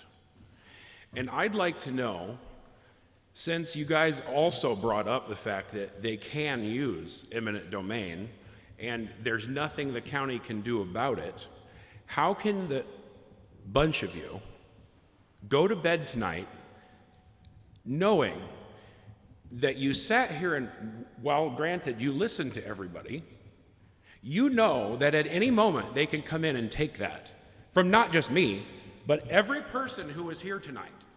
How is this not already done and decided against it tonight? How can all of you go to bed knowing that they can come in and take property from somebody I have worked every day of my life because at 3 years old, my grandma would sit there and talk to me about how that farm would be eventually passed down to me. Now, I don't know about you, but being 42 years old, I had cancer. In the last year, I have had cancer. We thought we were going to have to take my house down, that I thought I would be dead before that house came down, over black mold. Then we went into COVID. We had the derecho, which the insurance company has done nothing but screw us on. They want to give us nothing for the property that it took from us. And now we're staring down the barrel of this project taking our land. And if you let it go through, they can take it from us. You've confirmed that here tonight. And I don't know that we've confirmed that because I don't know it if said right they in have. the letter that they can use eminent domain, I- that they're not looking at that at this We time. have not seen the letter. I can tell you this, though. I own a property in Delaware County. I have 2 pipelines through it. We cannot control eminent domain. But while I was in the Iowa House, if we could have got more action from people, that's where you have to go to control that. Your county supervisors cannot. Right, but if you cannot. don't let the project go through, we won't have to worry about eminent domain. Fair enough. So it is your fault. It is on you. And I hope when you lay down tonight that you understand what you're doing to the people who would vote for you. Number 2, I've heard all of this bonds and nonsense for removal, but how many companies last 30 years? How many companies get bought out, merged, go out of business, go bankrupt, create a megacorp? You have like what on earth makes you think you can control what they do moving forward? Because the minute it's bought out from somebody, they didn't sign that agreement.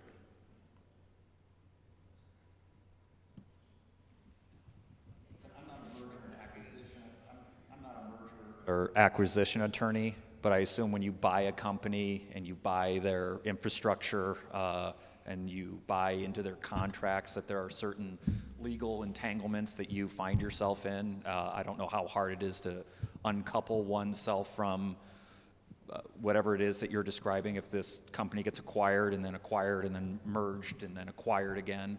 And contracts are made to be broken. I'm not a merger and acquisition attorney. None of us here are. The other thing, has I'd like to anybody provide taken... a comment on that if I could. So our code just requires they provide a method for ensuring funds are available. Decommissioning bonds are one option. If the supervisors want a separate option, say a lump sum of money in a bank account, they could require that. It is up to the supervisors what they want to require to make sure funds are available for decommissioning. And how would you do that, given that you don't know what inflation is going to be, since we're on track for the largest inflation we've had in years, and we're talking about removing something 25 to 30 years in the future, and no one would have even predicted that last month had higher inflation than most years? You're right. Inflation would have to be accounted for somehow. And how would you know how to determine that 30 years in the future? I don't have that answer right now. Yeah, you probably use actuaries. Would have an actuary realized that April of 2021 we would have more inflation than most years? I'm not going to answer that question because I don't know. Because you can't. Right, That's and neither why can you. we're here. And neither can you. That's 30 days true. ago, you wouldn't have been able to answer that question either. That's very true, but I do know what my job was 30 years ago, and that was to protect that farm. And I'm telling you, you will have to get every bit of military force to get access to that farm. Every bit. And from the sounds of it, there's a lot of people that will help. Every bit. So I really hope that when you go home tonight, you really ruminate on the fact that by allowing this to go through, you are allowing them to potentially take every bit of land that they want. And it started off being a few acres around Duane Arnold, and it's turned into, in rapid growth to 3,500 acres. You've got to be kidding me if you think for 1 second that that number won't continue to grow.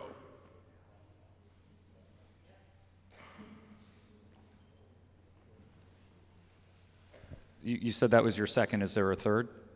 You said you had 3 parts to your questions. Yeah, right now I don't know. Okay. I just am waiting on how you intend to sleep, knowing that you could be signing the death warrant to everybody's property. Nothing has been decided. There is no decision right now. Nothing is to be decided. So we are in the due diligence you say phase. That, but they're getting contracts signed.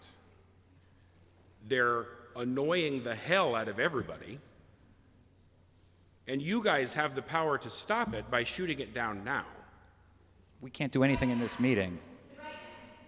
We literally can't right now. This isn't a. When you guys say that there isn't transparency or you guys didn't This know about whole it, thing has when been people shady say as you just shit. need to make decisions right now, not notify the public, this is I think why some people were like, why haven't we heard about this? It's because of that mentality. We just can't simply be here and just make a decision. There's a whole process for this, which we're following, which allows for public input, which allows for the discovery of documents. We were Pardon me? notified 3. I'm still thinking about what? This isn't helpful.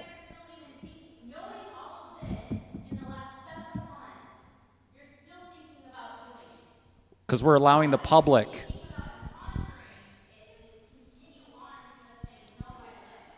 Because we're doing our due diligence and we're allowing the process to unfold because your voice isn't the only voice. Your voice isn't the only voice. There are many voices. Now, they may all be singing the same tune, but we're allowing people to help us make the decision. We're not just making it uniformly without your input. So your voice gets to get heard. Your voice gets to get heard. Other people's voices get to be heard.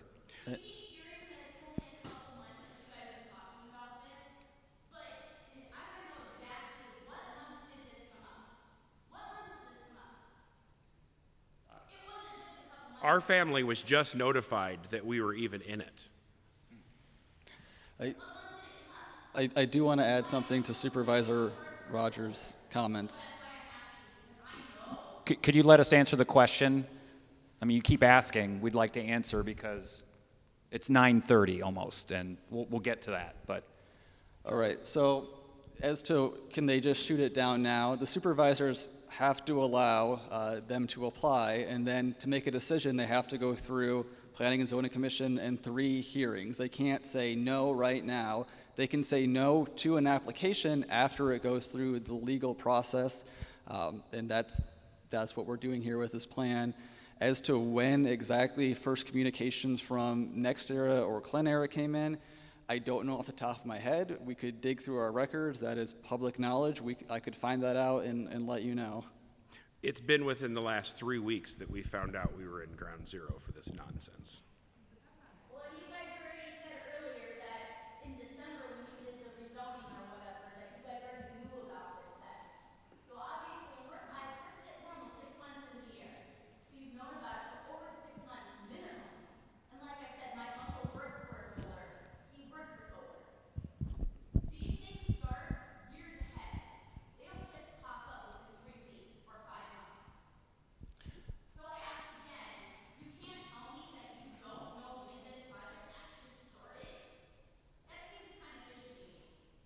So I'll repeat what I said earlier, if you'll let me, supervisors, that yes, solar companies were contacting us months ago before the start of the year. They had not said they were going to apply here. We did expect them to at some point apply, and that's why we changed our code so that instead of the Board of Adjustment being able to make the decision goes with the Board of Supervisors, who are elected officials.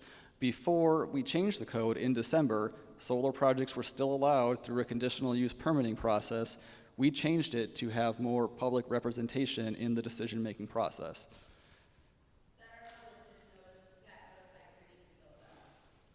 But as a county, you are allowing them to go make contracts with people without an even proposed. How is that legal? Dan, it's private to private. They got nothing to do with Yeah, that's private property owners. Yeah, that's no different than a farmer. Yeah. I mean, agree with you, Dan. It's frustrating, but that's yeah. Unless something we're going to cover, excuse me, man, unless we're going to cover some brand new ground, I think everything has been covered that needs to be covered. Just really quick. Just really quick. Okay, you two can be the last two, and then we're going to adjourn because it's 9:30, and I think we've pretty much covered everything that needs to be covered. Mr. Tamaki said that in Coggin, there was it was like 750 acres, and there's like 10 to 12 homes in that area. Well, if you do multiply it and divide it out, the 3,500 acres that here should only have 56 homes in it, and we have like 3,500. The only reason I know a little more about the Coggin one is because I live there. Right. I'm like you there. I live in that area. And that's the only reason. I have not been contacted by them or know anything like that. All I know is where it's at. I farm near where it's at. I was just going to say, if you make I think I wrote it here. If we amend the solar panel siting regulations to specify a specific density for what size of solar project it's going to be, that would really help out, including the land, how much they produce too. I'm not a farmer, so I don't remember that term. CSR. So if we can make an amendment to that, if we can get that done before this thing comes in, if you limit the density of residents compared to the size of the project, and then also the CSR, that would eliminate it if we do that. And how soon could we get an amendment to the solar planning thing? How soon could we get an amendment to the solar siting? If the supervisors wanted to go down that road, they would need to hold 3 public hearings. We would need to publicize it widely because although this group would be very interested, there are also other groups that would be interested in a county-wide solar ordinance. It probably wouldn't be done quickly because there would likely be a lot of input and a lot that would need to go into recrafting the solar ordinance. I don't have a time frame, but it would require 3 readings again from the Board of Supervisors. Okay, so when could it start? And when would we have, would it be a public meeting you need it first? All of it's public. Yeah, the process would kick off as soon as the Board of Supervisors gave that direction to staff if they wanted to go that route. How soon could you do that? I mean, you guys are the supervisors, right? Yes, we're the supervisors. And yes, we talked about this already. It starts with grassroots. It's not going to start tomorrow. Okay. You'd have to start attending meetings, getting on the agenda, and there has to be an interest in doing that. You see, I understand that. There's an interest. I understand there's interest. You have to understand, and this isn't going to be popular, but I'm going to say it. I've been in politics for 5 years, which ain't very long, but we represent the whole county, and so your interests aren't everyone's. You have neighbors that have contacted me that are for this. They're not coming here tonight, I'll guarantee you. Mm-hmm. They don't want to be known who they are. Mm-hmm. So we have to listen to everyone, and that's what these meetings are about. Okay, so the first meeting we can get to, then we could start the process? I'll give you my contact. Info. Pardon me? I'll give you my contact information, and we can do this offline about a date, because there is no date. Okay, that's what we need to set a date. That's what we're trying to do, is set the date so we can get it started, so we can amend it. Yeah, Thank you. yeah. All right, ma'am, you're it. My name is Deb Yates, and I live south of Palo, and we do know that there are, in fact, leases that will surround our home on 3 sides with 550 acres of solar panels. My concern is we have had no kind of notification of any kind, no information. Just want you guys to be aware of that. My other question is, we're aware of the rural rezoning process as it is if somebody wants to chunk off a house or something. Is this zoning process the same or different? So the process to chunk off a home or divide the land is subdivision. This is a different process. It follows a similar trajectory in that both of those go to the Planning and Zoning Commission and then the Board of Supervisors, but the criteria are different for subdividing a land than they are for rezoning property. So will each individual landowner that's adjacent to it be notified? Yes. Okay, thank you. Deb, what was your last name? Yates. Yates? I want to thank the panelists for being here. I want to especially thank you for being here. I know there's been a lot of robust discussion, some of it heated, some of it not. I think we've heard loud and clear from many of you your opposition to this. I hope you can understand that there is a process. All of this is public. All the information is public. Access to your local elected officials is all public. I'll stay around for a few minutes. I'll allow other people to make a decision for themselves. But thank you very much for being here tonight.